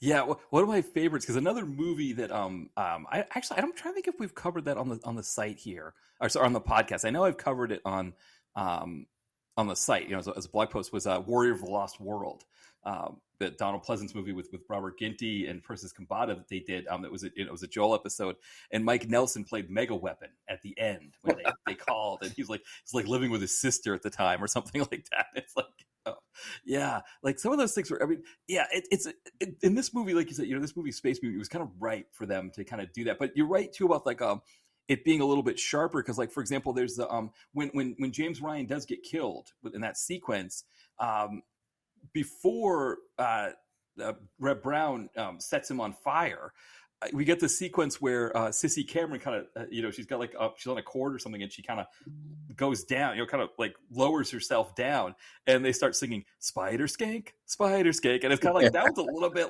rough, like calling her a skank, even though it's like they're talking about her character, because her character is not wearing clothes for most of the movie. It's like still like it's got like, okay, that's a little bit harsher than what Joel would have done. Yeah, definitely. Like, and I think that's, like I said, so many of those guys were, they've been doing it for so long, and I think they were, the filter slowly, kind of eroded over time. Well, I don't know about you. I don't know if you get the same kind of thing as I do. It used to be when I first started my site, I would watch everything and review everything. And now it's like, if I go like 5 minutes into a movie and I'm like, I don't know if I really like this movie, especially with so many things being available on Tubi and stuff like that. It's like, you know what? Do I want to spend 8 paragraphs writing about this, or why don't I just watch something else and turn it off? And so I'm kind of getting that weary myself. I don't know if you've experienced that. No, I still kind of soldier on.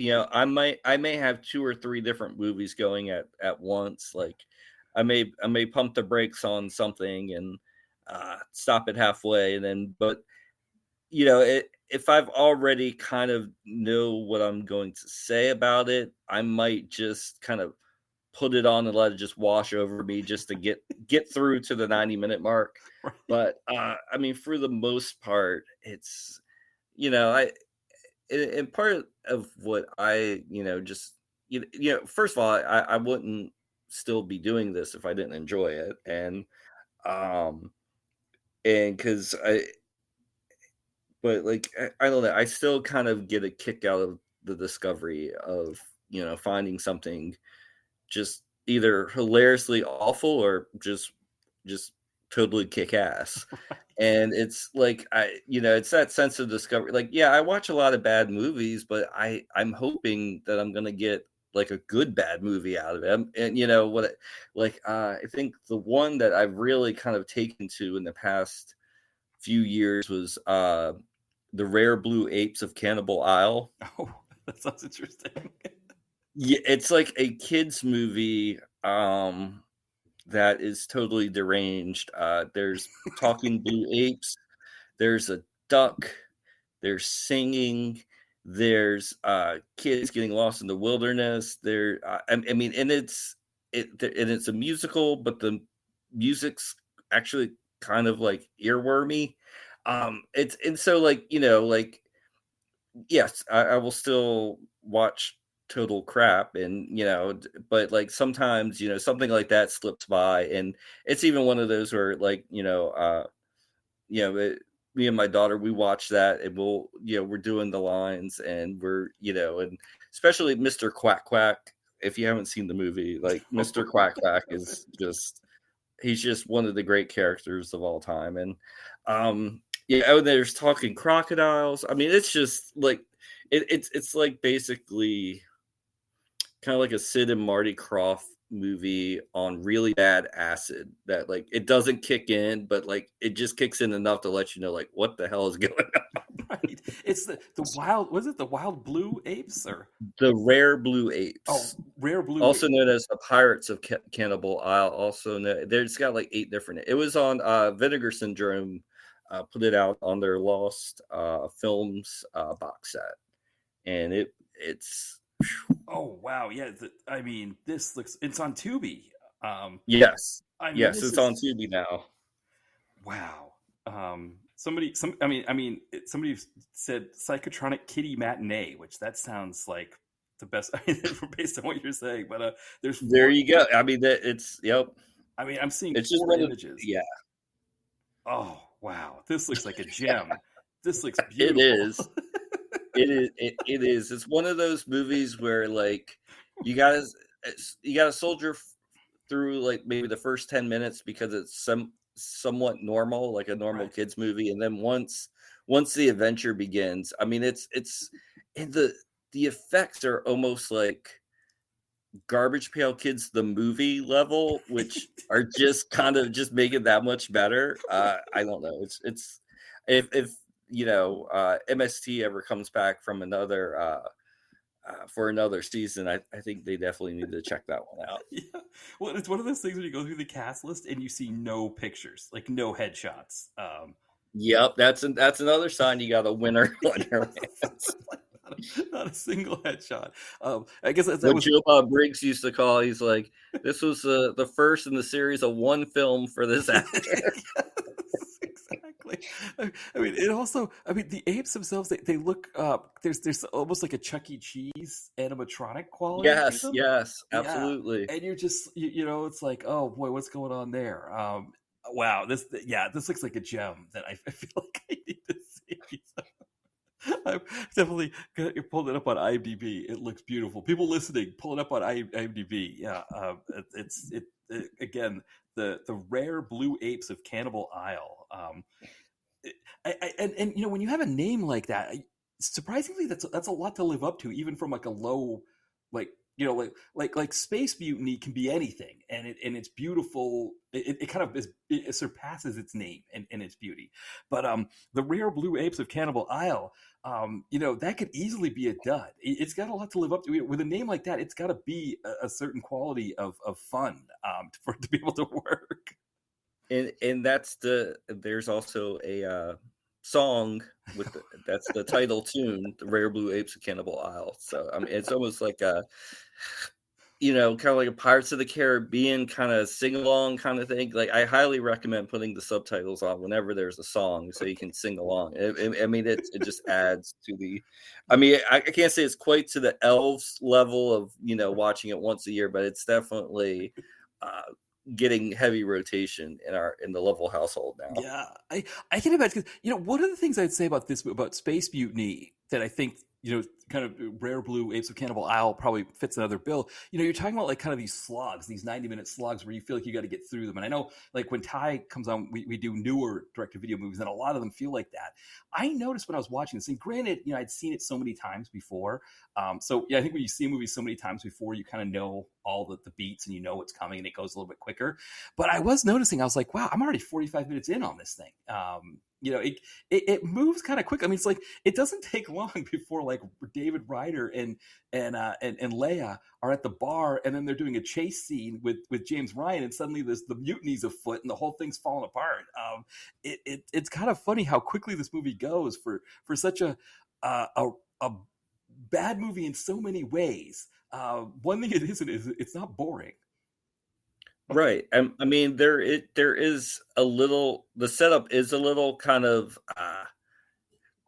There's a lot of pieces that need to go into motion, like you got to know Calgon plan. You got to know there. A lot of it is computer screen. So if you can read the computer screen, you're good to go. But yeah, but once Ryder's aboard the ship, it aside from maybe 2 or 3 unnecessary scenes of Santa Claus and Australia rules football guy kind of giving each other grim looks, it does move surprisingly well, especially the last 20 minutes or something, just incredible with railing deaths and Zamboni kills, and it's just it's like I said, it's one of those movies that just checks all the boxes. If you like MST, yes. If you don't like MST, if you just want to watch it on its own, merits is a strong word.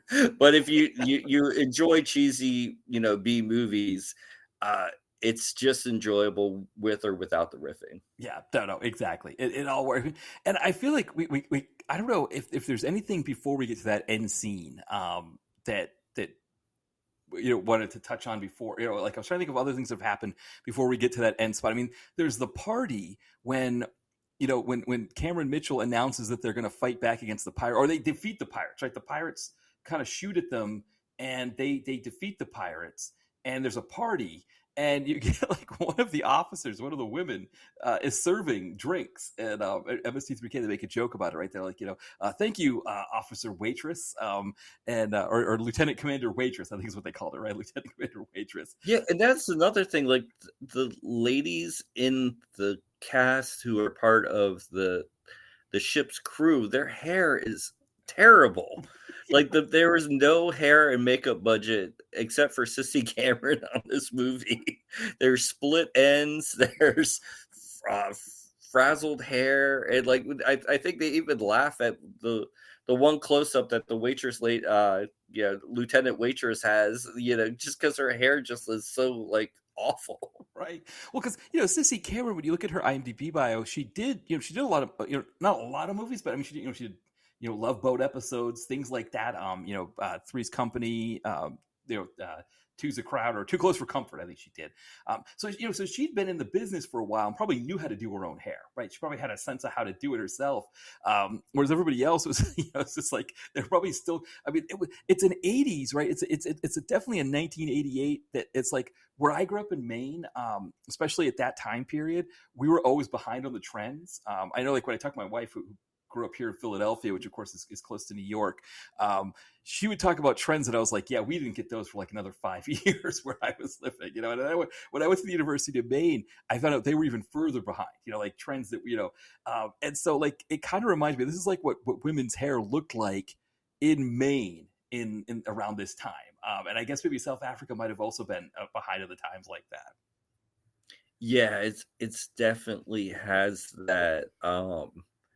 Kind of like Montgomery Ward's 86 look to it, like active wear, model look to it, where it's just big hair, big, like there was no teasing of the hair. It straight up got joked because it was like there's no teasing. It just made fun of right away because it's like, I mean, even the Ed Grimley guy's hair is not that big. Right. So I don't know, man. No, and the Balerians. I mean, it's just yeah, it's fascinating. Yes, Sissy Cameron, like you said, her hair is good. I mean, the thing with Sissy Cameron is that her IMDb bio says that she was born in '54, which would mean she would have been 34 when this movie came out. I don't know that she was that. I mean, what's his name? Reb Brown. He just turned 77, I believe. I think he's born in '48, so he just turned 77. I think she's closer to him in age. I think she's probably more like early 50s, perhaps. But like, yeah, I mean, her character's supposed to be playing younger. I think she's supposed to be someone who's a lot younger in that, because they talk about them being young lovers when they're both in their late 30s. At least Yeah, and they even Mike even calls her. I think they're like, oh, that's one sexy senior citizen. Yeah, right. That Cameron Mitchell, the line that he uses over Cameron Mitchell is, "Oh, there's my grandma daughter." Grandma daughter. That was another good one. Yeah, yeah. So I mean, we kind of, at this point, I mean, David Ryder, Reb Brown. I mean, he's setting people on fire with flamethrowers. He's blowing them up with laser bazookas. He's screaming and shooting them with laser pistols.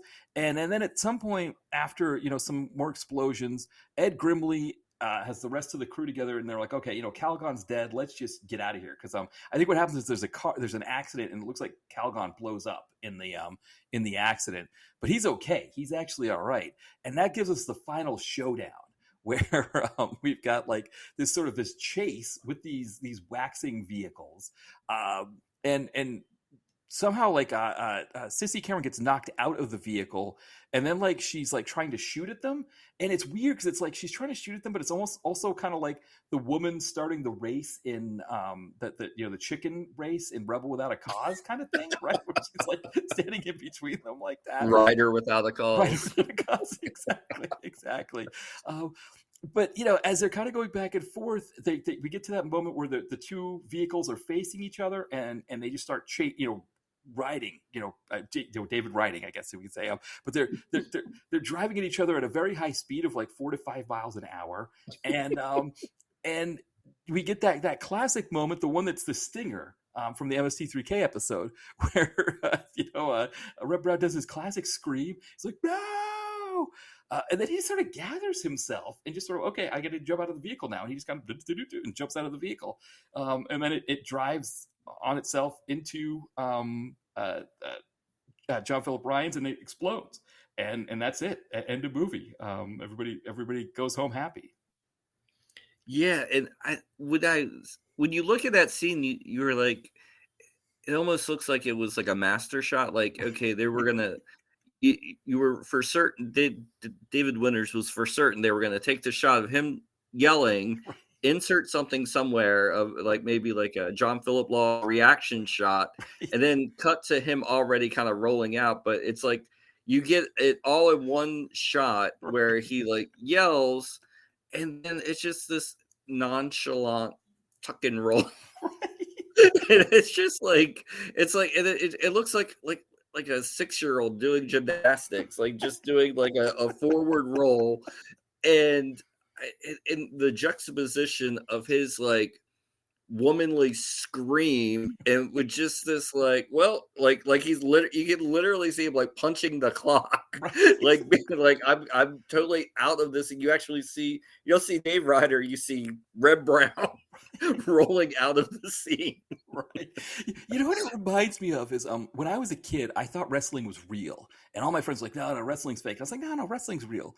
And I went with my dad to the Portland Civic Center in Portland, Maine, and we watched live WWF wrestling, because the way it worked back then was that they would do a big event in Boston, and then a group of them would break off and do the Portland Civic Center. So I was excited, went and did that. And there was this wrestler called the Duke of Dorchester, was like a local wrestler who would travel to different ones, and he was fighting Hacksaw Jim Duggan, and he got the crap beaten out of him. And so he's like staggering out of the gym, or out of the area, and they had like those swinging doors with the window in them. And when he went through the doors, it was like almost like the moment he went through the doors, you could see him in that window suddenly like just perk up and walk fine.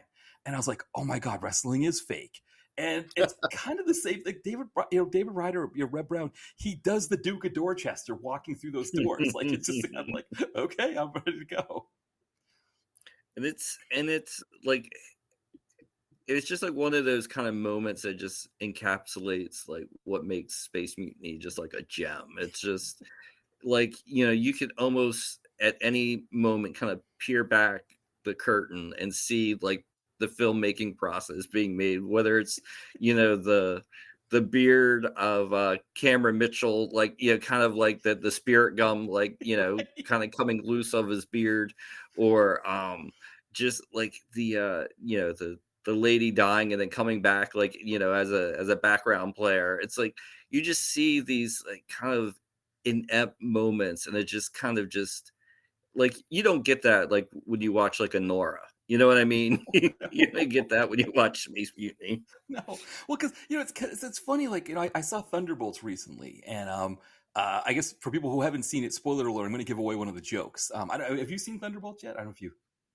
Not yet, Not no. yet. Okay. Oh, maybe I No, shouldn't it's tell this. okay. Go for it. Oh, well, no, No, because go for it, because it's one of those things where I'm waiting to get so far behind on Marvel that I can just kind of binge everything at okay, once. So, all right. yeah, Well, you're good. there's a joke that they make about somebody driving and the car not being able to go very fast, and they show the speedometer and they show how slow it's going, and it's kind of the same thing when you see these vehicles, right? Like you just like it's almost like somebody's telling us they're going really fast, but then when you're watching, it's like almost like you're seeing that speedometer and being like, no, that's not going that fast, and yeah, it like you said, you're kind of seeing the movie making where it's almost like you know that they probably thought they were going to speed the film up more when they were having those vehicles go. And I guess in that early chase, when after Melissa Manchester gets killed, when they chase them, they do speed the film up some there. It's just those vehicles look so clunky that when it's sped up, it almost looks more like a Marx Brothers kind of thing, right? Where it's like we're not really taking this seriously. But then like I think especially that last bit, uh, like you said, like there's moments where you think David Winter is going to cut things into it, but also like, yeah, they did end up speeding up the film, or maybe they when they sped it up, it didn't look good, and they thought, let's just keep it the way it is. It looks better this way. It was almost like just to think about that this was the better of two options is kind of crazy to Yeah, think. and like, or it could have been like a Spinal Tap thing with Angelica Houston, like, bringing out the Stonehenge, that's 18 inches instead of 18 feet. It'd be like, oh, these are going 3 miles an hour. Goes, okay, where are the ones that go 30 miles an hour? Right. No, you said 3.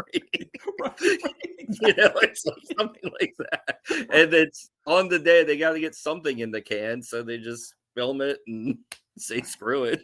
Because it's just the idea of these vehicles where it's just like they felt like they needed to have some kind of futuristic vehicle, because all of those movies had them. I mean, Star Wars of course has them, Star Trek has them, right? They use them, but they've all got access. I mean, at that time, Star Wars, it was before like Lucas, Industrial Light and Magic, right? Because I think he creates it, doesn't he, as he's making Star Wars. Uh, Yeah. yeah, but like for Star Trek, of course, they were using industrial light magic as well. I mean, they were using like the best special effects guys in the business, and they make those vehicles still kind of look fake, but they look cool, right? When those companies do it, when you don't have industrial light and magic at your disposal, they look like waxing vehicles at a local grocery store, and it's hard to make them anything different. And here's the thing too, like I don't think we really touched on this, but like 90% of the movie takes place in like a boiler room, which is Right. supposed to be, the spaceship. I think if you put those vehicles on like a dirt road, or like a airplane hangar that's like you have some room for them to actually maneuver, it might look better. But if they're on these narrow like hallways in a boiler room, it just makes them look that much smaller and clunky, because you have all this like huge metal things around them. If you put them out like into the desert or something, little forced perspective or changing of a camera angle, I think it would have looked better, but look good. But I think the fact that they're crammed into these like tiny little walkways just kind of adds to uh, the hilarity. Well, you make a great point because I've seen Fredel and Ray on Facebook where he shows some of like the techniques he used to make movies like like the 60-foot centerfold and things like that, and some of those things you're talking about like the forced perspective and those kinds of techniques. I wonder if like he gets to the set and he sees those vehicles and says, "No, what, we're not using it. We'll do foot chases. We'll do other things. We don't need those vehicles." I wonder if that was probably the discretion is the better part of valor. There is to just like but again for us, right? We're glad they use those vehicles because Space Mutiny wouldn't be the classic it is without them. Right. And I mean, you add to that, like I said, it's almost like kind of like one of those come on, let's get together, we're all making a movie kind of things. Like they get to the set, we're gonna, in the script it says, I fire a bazooka and I miss. And we're only going 3 miles an hour, and I'm like immediately behind them. They had to figure out a way to make that work, and they sell it the best they can, and they just move on, and they hope, you you have a feeling that everybody did this like you said, for a vacation or for money in the bank. They weren't really stressing the details about this, and they just got something in the can and just moved on to the next setup.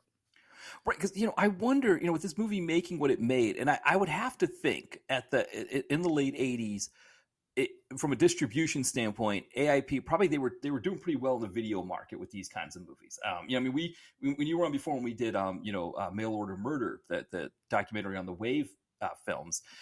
I mean, thinking about those movies, right? Those movies are like 2 or 3 steps below this movie, in terms of quality, and they're completely shot on video, and they were making money off of those.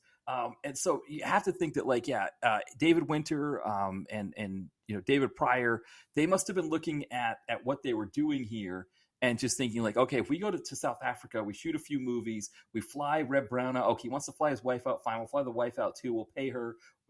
Probably cost them a little bit more to pay her than it would have cost to pay a local South African actor to play her part. But yeah, I mean, they like you said, they probably were just like, let's just get this thing in the can and get it on the video store shelves. And people, video stores didn't really care, right? They just wanted the product, so they would buy it. And so it's one of those things that it's one of these movies that we now have that was just a product of that time in such a way that I don't know that we'll ever quite see this again, because a David Winter or David Pryor, they couldn't make this kind of movie and make it a profit ever. I mean, maybe if it creates like a cult following on Tubi, maybe you get enough streams that it could be something like that, but not to the level that this would have made them money. This would have, it's the fact that it made $400,000 in the theater plus the video store things. It's just kind of like you said, it's one of those things where everybody's hanging out in South Africa. Let's just get this thing in the can and get it out there. So we get this kind of this beautiful, I guess, happy accident, as David Lynch would call it, that we get to watch. Yeah, and like you said, the title is just vague enough and cool sounding enough where if you didn't have time to read the back of the box and actually see photos from it, and you just saw Reb Brown and Cameron Mitchell, Space Mutiny, you're looking for, they're out of Return of the Jedi. Well, we'll get Space Mutiny, honey. It's almost like a mockbuster version, like Asylum version, which the Asylum versions of like movies, they think they already, that's like their Ponzi scheme. Like they're already like giving you, they know going in, whereas this is like maybe they went in trying to think, maybe let's try to make the best movie we can. Yeah. Which gives it a different feel where it's like, oh, we've got these green screens, and where it's the fact where if you put Reb Brown in the mini Zamboni on a green screen, it doesn't give you the same feel as him going 3 miles an hour and then jumping out. It's apples and oranges. So I much rather have, see him physically scream, adjust himself, count, one Mississippi, and then do his heroic roll out of the car. Exactly. I agree. No, I think you're right. I mean, this definitely was an earnest attempt to make a movie for sure. And I think that also helps, right? Like, I think with those asylum mockbusters, they're almost like too self-aware. And I don't think this movie is that self-aware. I mean, I think the only thing that's self-aware, again, is that the relationship between Reb Brown and Sissy Cameron is the only piece that feels self-aware. But for the most part, everybody's here trying to make a movie and get paid. And but I think it's like one of those things where it's like David Winter's looking at the budget and he's like, well, I could reshoot that scene, or we could just leave it and not and save the film for something else. And it's like, all right, well, I'm just gonna keep it. And I'm sure, like you said, with some of them on vacation, I'm sure Cameron Mitchell wasn't like saying like, no, I need to do that take again. You know what I mean, or like that kind of thing. Well, speaking of multiple takes, I mean, even look at like the scene where they actually have the mutiny, Right. and the one guy's just like, this is treatness. This is a mutiny. I can't go along with this. It's like, oh my God, like can we get another actor in here? It's like the Wayne's World 2 moment. It's like, can we get another actor in here, please? Right. They didn't have time to do that, so they just left it in. In his death scene, the way the MST3K nailed his death scene, that guy who's like, this is treason and I have to report it. The other engineer guys, they grab him by the arms and legs and kind of wrestle him to the ground. And then James Ryan with his cane, I guess, is like sharp enough that he can stab people with the cane, and that's what he does. It's almost like he's like pumping him up, like kind of thing, like a old fashioned TNT or dynamite detonator. But like Mike and the Bucks are like, oh yeah, come on, snigger snag on him, because dangle, give him a wet willy, because it is like a bunch of bullies, like in school, kids in school, like they're gonna try to give him a swirly or something like that. And like the guy's like the perfect. Scene, oh, go ahead. Yeah. Then the scene where like he uses his cane as an instrument of death, but all of a sudden now he has perfect balance in both legs when he wants to kill somebody. Right. But just for walking down the hallway, he's like, totally useless. No, and that was the thing too, is that James Ryan, I guess you'd think because he's an athlete and he's a martial artist and all of that he would be better at doing a limp, but he's like really not good at doing a limp. He's no. So it's like, and why is that even necessary to the plot? Right. Is that like, did he maybe start with a limp because he had a maybe they filmed one scene when he had a limp and then like his foot got better, and then he's like, well, you did have a limp in that last scene, so for continuity's sake, and he's like just muttering to himself because he's like, why did he even start with this? Right. He could have injured himself in one of his martial arts movies. I didn't even think of that too. Yeah, because that's a very possibility. I mean, think about him as a baddie. Obviously, Kickboxer 5, where he's a baddie who is starting his own like competing kickboxing circuit, and kickboxers who don't join the circuit get killed, which is just only in these kinds of movies do you get that kind of thing. And of course, that's a South African production as well. It's the worlds that are created in these, and I think Space Mutiny is like as crazy as a kickboxing promoter who kills people who don't join his kickboxing league. As crazy as that is, this movie's like a whole other level where it's just like, again, you've got a ship out in space that has this massive boiler room with railings everywhere and people exploding through them. It's just, it's a beautiful thing. And like you said, it's like the perfect MST3K episode to introduce people to MST3K, and the perfect like non-MST3K to introduce people to these movies that we love so much. Yeah, it's one of those. It's bad, sure, but it's a gem of a bad movie. Yes. And it's one of those, like, maybe say if you had watched it years and years ago when it was new, you might have just wrote it off and said, oh, like that was bad. But because like maybe multiple viewings of MST, like you kind of you get an affinity for it. It has a charm about it that even that's the waxing floor cars, like you instead of laughing at the fact that, oh my God, that like this makes just, I mean, anything, you could have put two big wheels, chasing, and it would have looked like the pod race from Phantom Menace in comparison. But but you're actually happy that they chose to go that way and that nobody was really winking at the camera and they just made the best of what they had. And that's kind of given it this lasting quality because I think too, even like among the Misties, like this is one of the their top favorite episodes, and everybody knows Blast Hard Cheese and Yes. Gristle McThornbody and the like beef flank steak and all those names. And I don't yes, the riffing is a little savage at times, but those kind of riffs directed at Reb Brown, they aren't mean. Right. They're just like that's what that guy's name would be in some alternate universe, like a Simpsons movie or something. And it just fits. And they're not, making fun. They're actually just kind of like enjoying the film on its merits as well.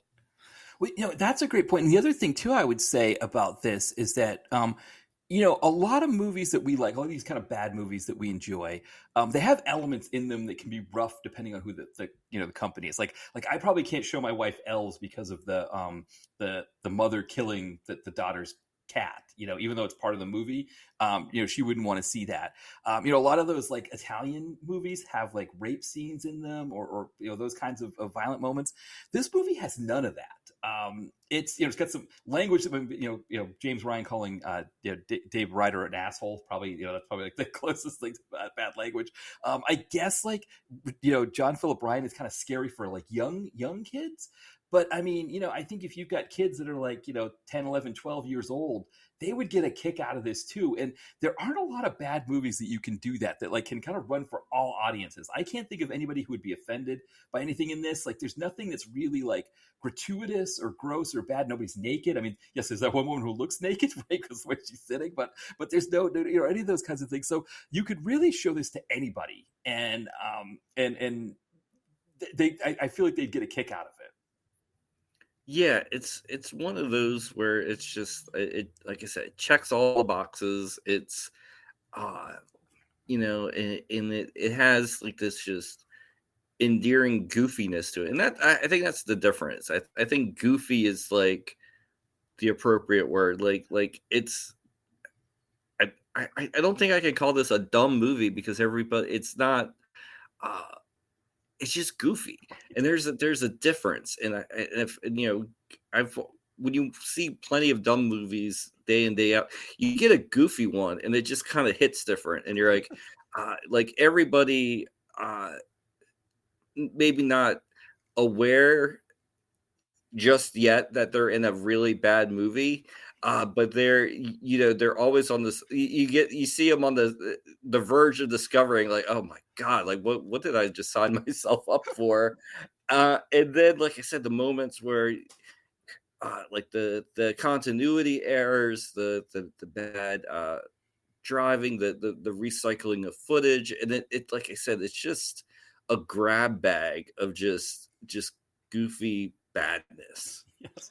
Well, and I think to your point too about people realizing they're in a bad movie, I think like for example with Reb Brown, where he's like, okay, I brought my wife along. My wife and I are having fun acting together and doing this movie together. There's probably a sense too that when they realize this is going a little differently, right? That things are, oh wow, I'm supposed to drive this floor waxing vehicle. This is what I'm going to wear a helmet to drive this thing. It's almost like when they're enjoying it together, right? They're kind of having fun together playing these parts. And I almost wonder too if it was infectious for the rest of the cast, right? Or John Philip Law's kind of like, oh, I'm going to have fun with this too. If like maybe it was kind of one of those things that like once they realized it was going bad, it was just like, hey, we've got a free vacation in South Africa. We're going to go on a safari after this. Let's just kind of get this thing in the can. Lean into it. Yeah. Yeah. And I mean, like John Philip Law, the maybe meddling fools wasn't in the script originally, but he's like, this scene really calls for the villain to say meddling fools like a Scooby-Doo episode.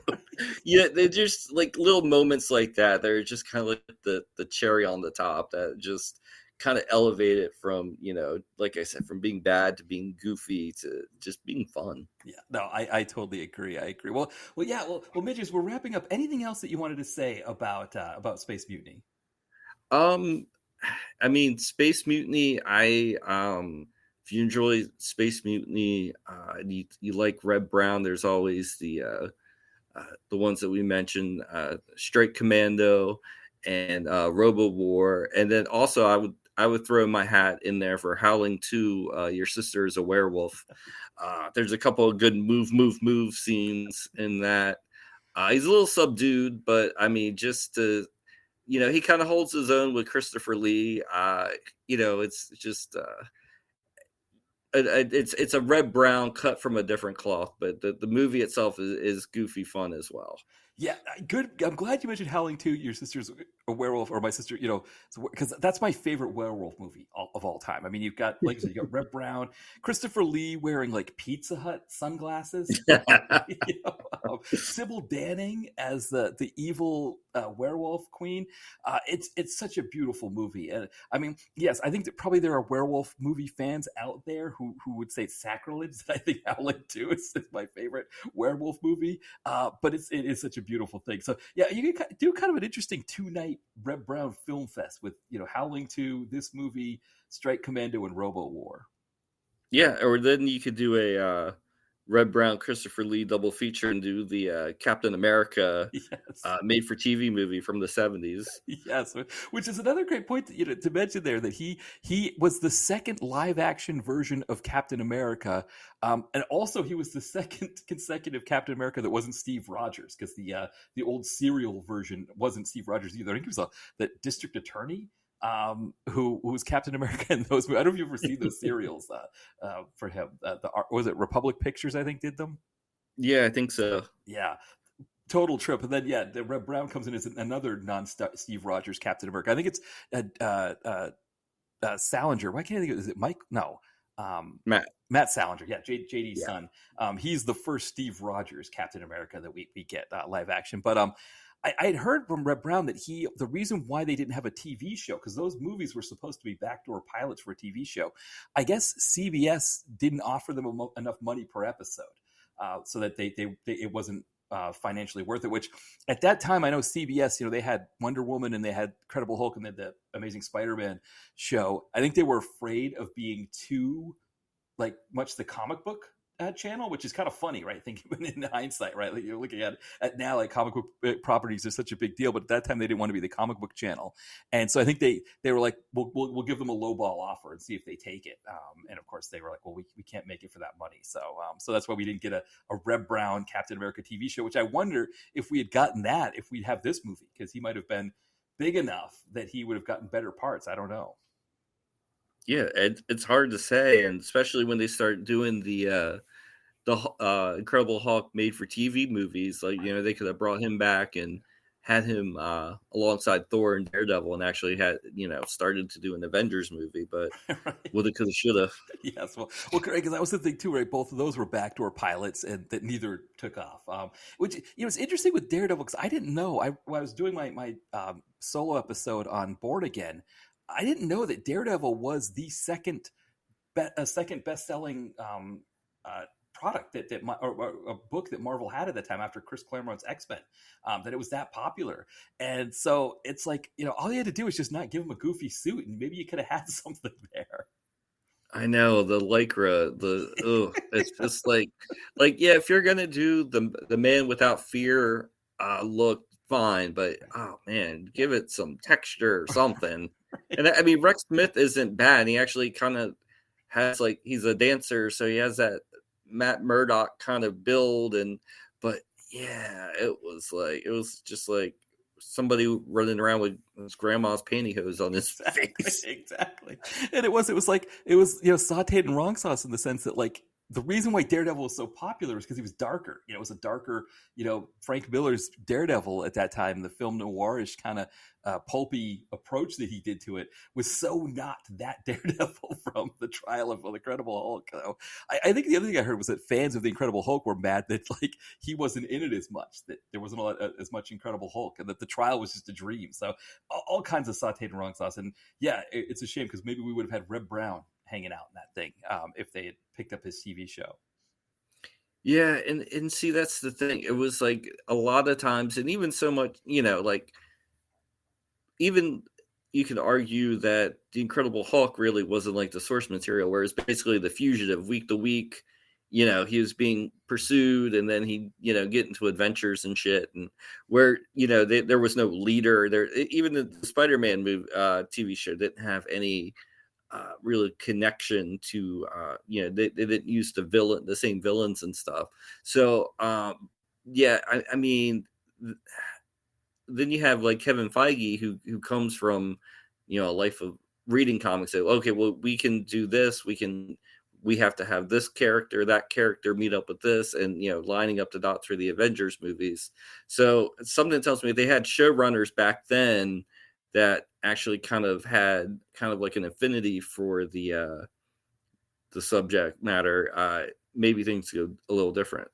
Yeah, and I wonder, based on those ages, if well, because I guess right, because you wouldn't, Kevin Feige's unique in that sense, right? That he was a fan, who was getting into that kind of thing. Like, people like Chris Claremont. I mean, eventually Fox comes to him and says, "Hey, can you help us make our X-Men movies? Can you just give us some advice or kind of tweak some things for us?" But yeah, it's like amazing to think about like what Chris Claremont could have done. But again, I guess the other thing too is the budgets, right? Like they were, part of the reason why Spider-Man didn't have any of his villains was because they couldn't afford to do Dr. Octopus. Though, I mean, how much would it have cost to do Craven? I mean, give William Smith a mustache and a leopard vest. I think that would have done. Yeah, seriously, right? That would have been spot on. Yeah, so no pun intended. Right. Well, exactly. And I mean, we did get Wilson Fisk in Trial of Incredible Hulk, so they were able to do that, but yeah, but unfortunately, Reb Brown, he's one of the kind of the lineage of Captain America's. But we, all we get are those two TV movies, and but because we only got those two TV movies, because CBS didn't want to pick that show up, we get Space Mutiny and we get Strike Commander. We get all these other movies of his that paid for his. He said he paid for a nice life for him in Southern California or Vegas or wherever it was that he was living with his wife Sissy Cameron. But we get a gem like this because of it. Yeah, and that reminds me of another riff where he's like, Sissy Cameron, that must be Cameron Mitchell's weight. Because I actually thought when I first saw it, I was like, oh, it's Cameron Mitchell's sister, our daughter, but right. she didn't want to be accused of being a Nepo baby, so she switched, right. And then I was like, no, wait, huh? No, and then, that's not how that works. No, actually, Cameron Mitchell. I think they needed another name in between the credits to just soften that, because you're trying to do the mental math.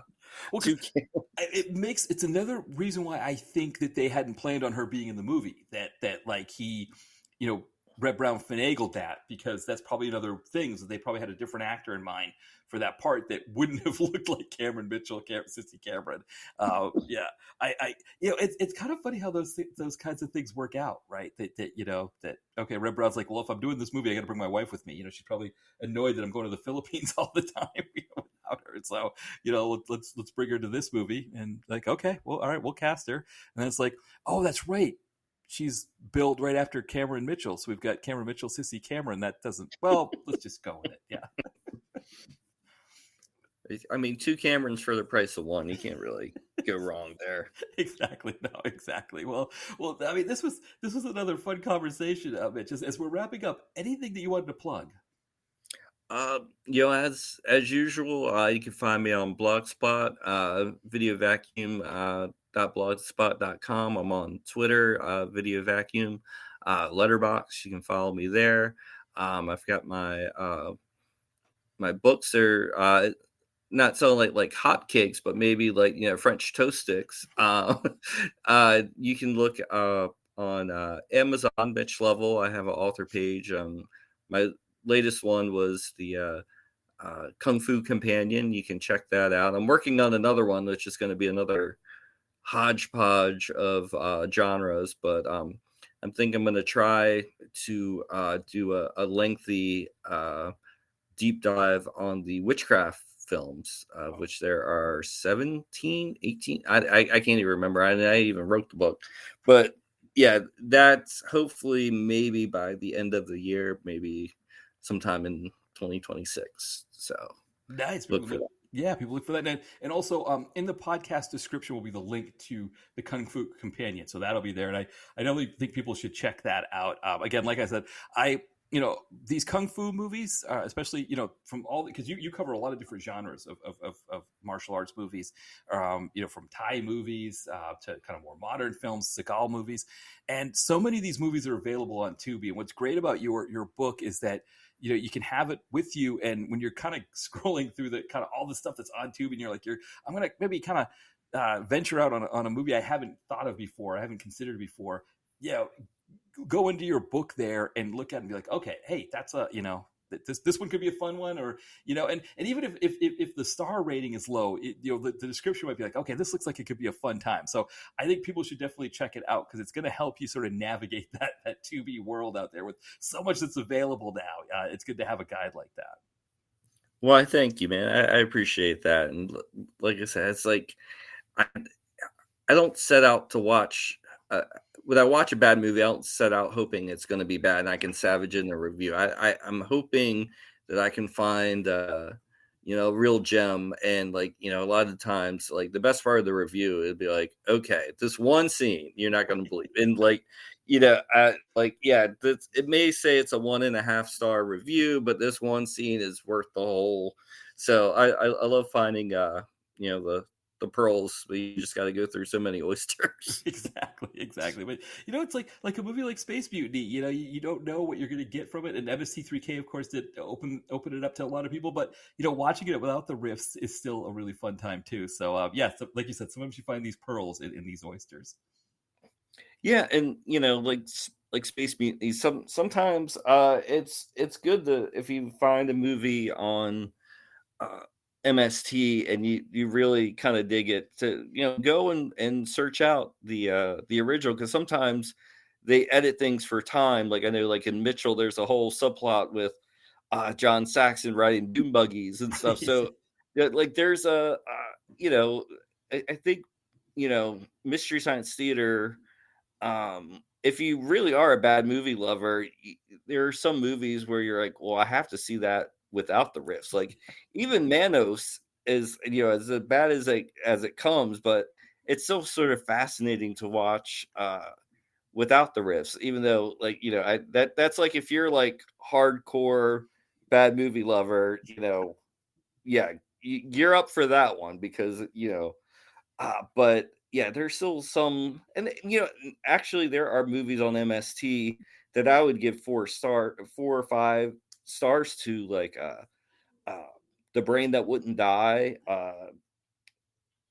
I Was a Teenage Werewolf, Horror Party Beach. There's some really great cheesy movies there, like that are like Space Mutiny, that are goofy, and I think goofy is really how you can separate a bad movie from like an enjoyably bad movie. Yeah, no, I totally agree, man. Bride of the Monster, right? Bela Lugosi movie. That's a movie that you can watch that one without MST3K and get a kick out of it. And so, and now, because again, I think MST3K, when it comes to Tubi, it's like, well, what are we going to take for movies? Well, distributor says, hey, this was on MST3K. People will recognize it. Let's put it on here without the riffing. And so they're more accessible. I mean, back then, you weren't going to be able to find Rocket Ship XM anywhere, or the Lost Continent or whatever. We had our own Lost Continent experience with Santa's Summer House, where croquet was our rock climbing. But it's a lot of these movies are available now, and they can be a really fun time. Sometimes when you dig in, sometimes those movies from the 50s and 60s on Tubi are deep.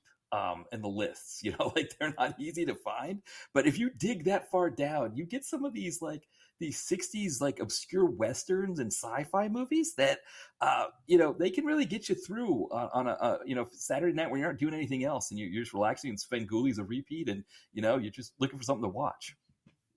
Yeah, I mean, the if you go to Tubi and then it says you may also like, just that's a whole rabbit hole, because right. As soon as you find one kind of crazy looking movie, they'll suggest another one, and you'll add it to your queue, and then you'll find another one and another one. Or like if you're like me, think last time I talked to you, I said I had like 480 some. I think Yeah. that's I think it's leveled off now because they actually just did like a purge not too long ago. But then they added a whole mess of new stuff to that I'll probably never have time to watch. So Right.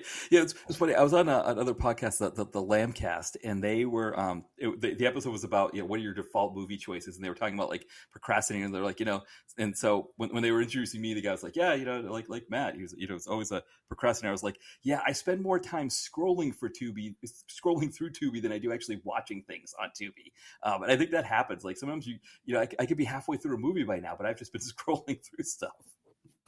the struggle is real.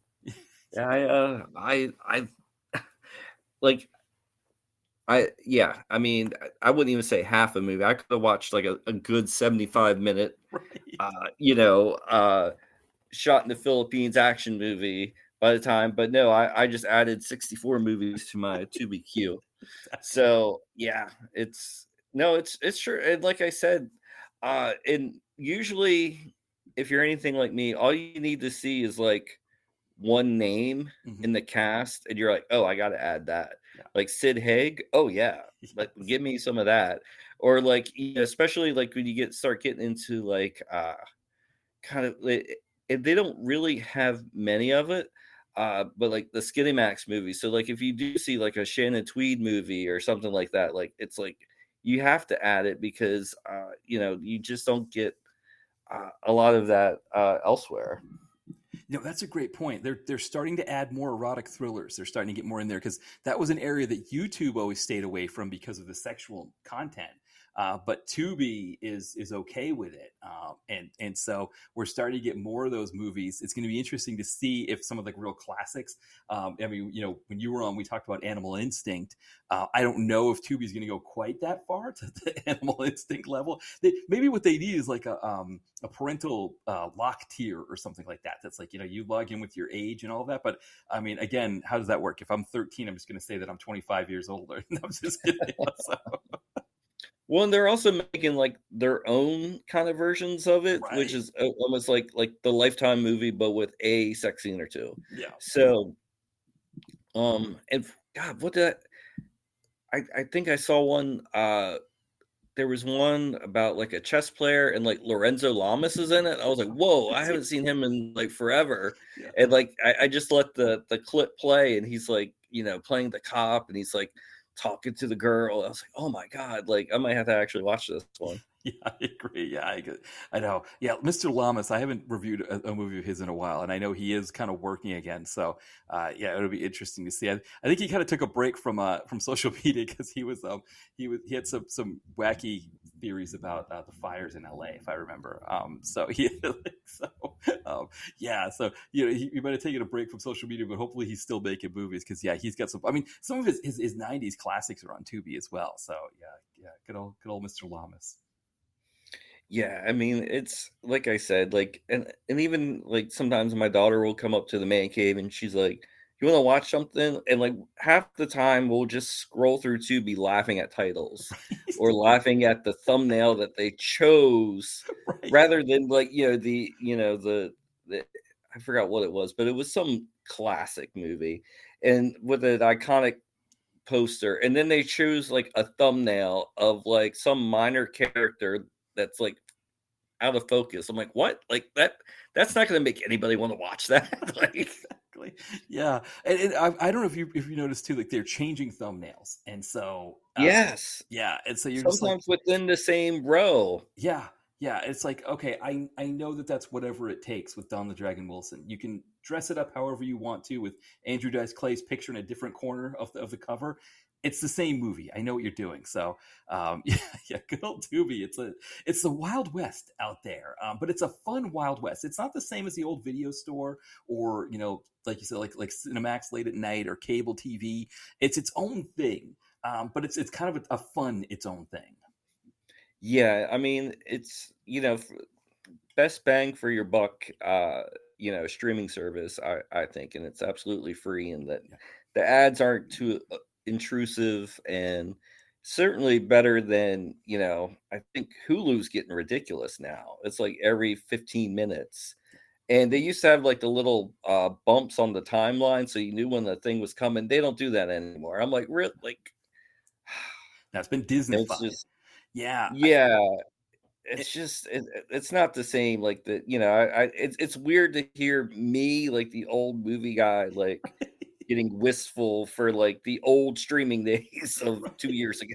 exactly. Well, because that's the thing too. Like with one of the things about Tubi that I do like is that they tend to put the commercials in the right spots. Like I was watching Zumo recently, and it's like a character is telling another character, "You got to get your shit together," and it's like you got to get your commercial time, and I'm like, okay, so I've got to like rewind back after these commercials are done to actually get the actual scene in there. And I've heard with Hulu that that's an issue. Like people who make movies and TV shows for Hulu don't like the fact that they don't like where Hulu places the ads now because it completely screws up how they made their movies. So I think that's a big thing. So we used to have the ad free version of Hulu.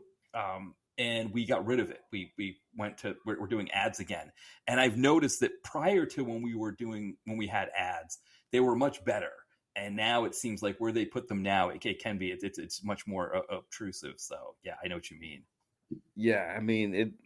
Like I can't remember the movie, but it was something. It was like literally like, and the killer is, and then it was like, enjoy this ad break. I was like, what? Exactly. Like it wasn't like like the old like you said, Tubi kind of preserves that the feeling of watching movies on cable TV where like there'd be a little fade out or something to like mentally prepare you that okay, this is a commercial. Whereas some of them are just like, whoop, wait, is the killer using a Swiffer pad? Is this still the same Right, movie? Like, well, why are we in a kitchen somewhere? I was like, oh wait, no, this is a commercial. right. Yeah, here in Philadelphia, because online gambling is legal here. Yes. Is it the same in Maryland? You get the online casino where it's like, Yeah. yeah, it's like, okay, yes, there's this like affluent couple that's like cleaning their house and like playing slots, like, oh, we're at Borgata, and it's like, oh God, that is not how that works. It's not affluent people cleaning their house that are playing a few roulette games while they're mopping or everything. It's people who don't really have the money who are stuck in line at CVS while like Train is playing overhead, and they're just like getting as many spins in while the person at the line is arguing about their insurance, and it's like taking an extra 15 minutes. That's kind of how that kind of thing works. But I guess you can't do that for a commercial. Well, it's funny you said it because there's one that me and my daughter, we almost do like MST to the commercial because we've seen it so much.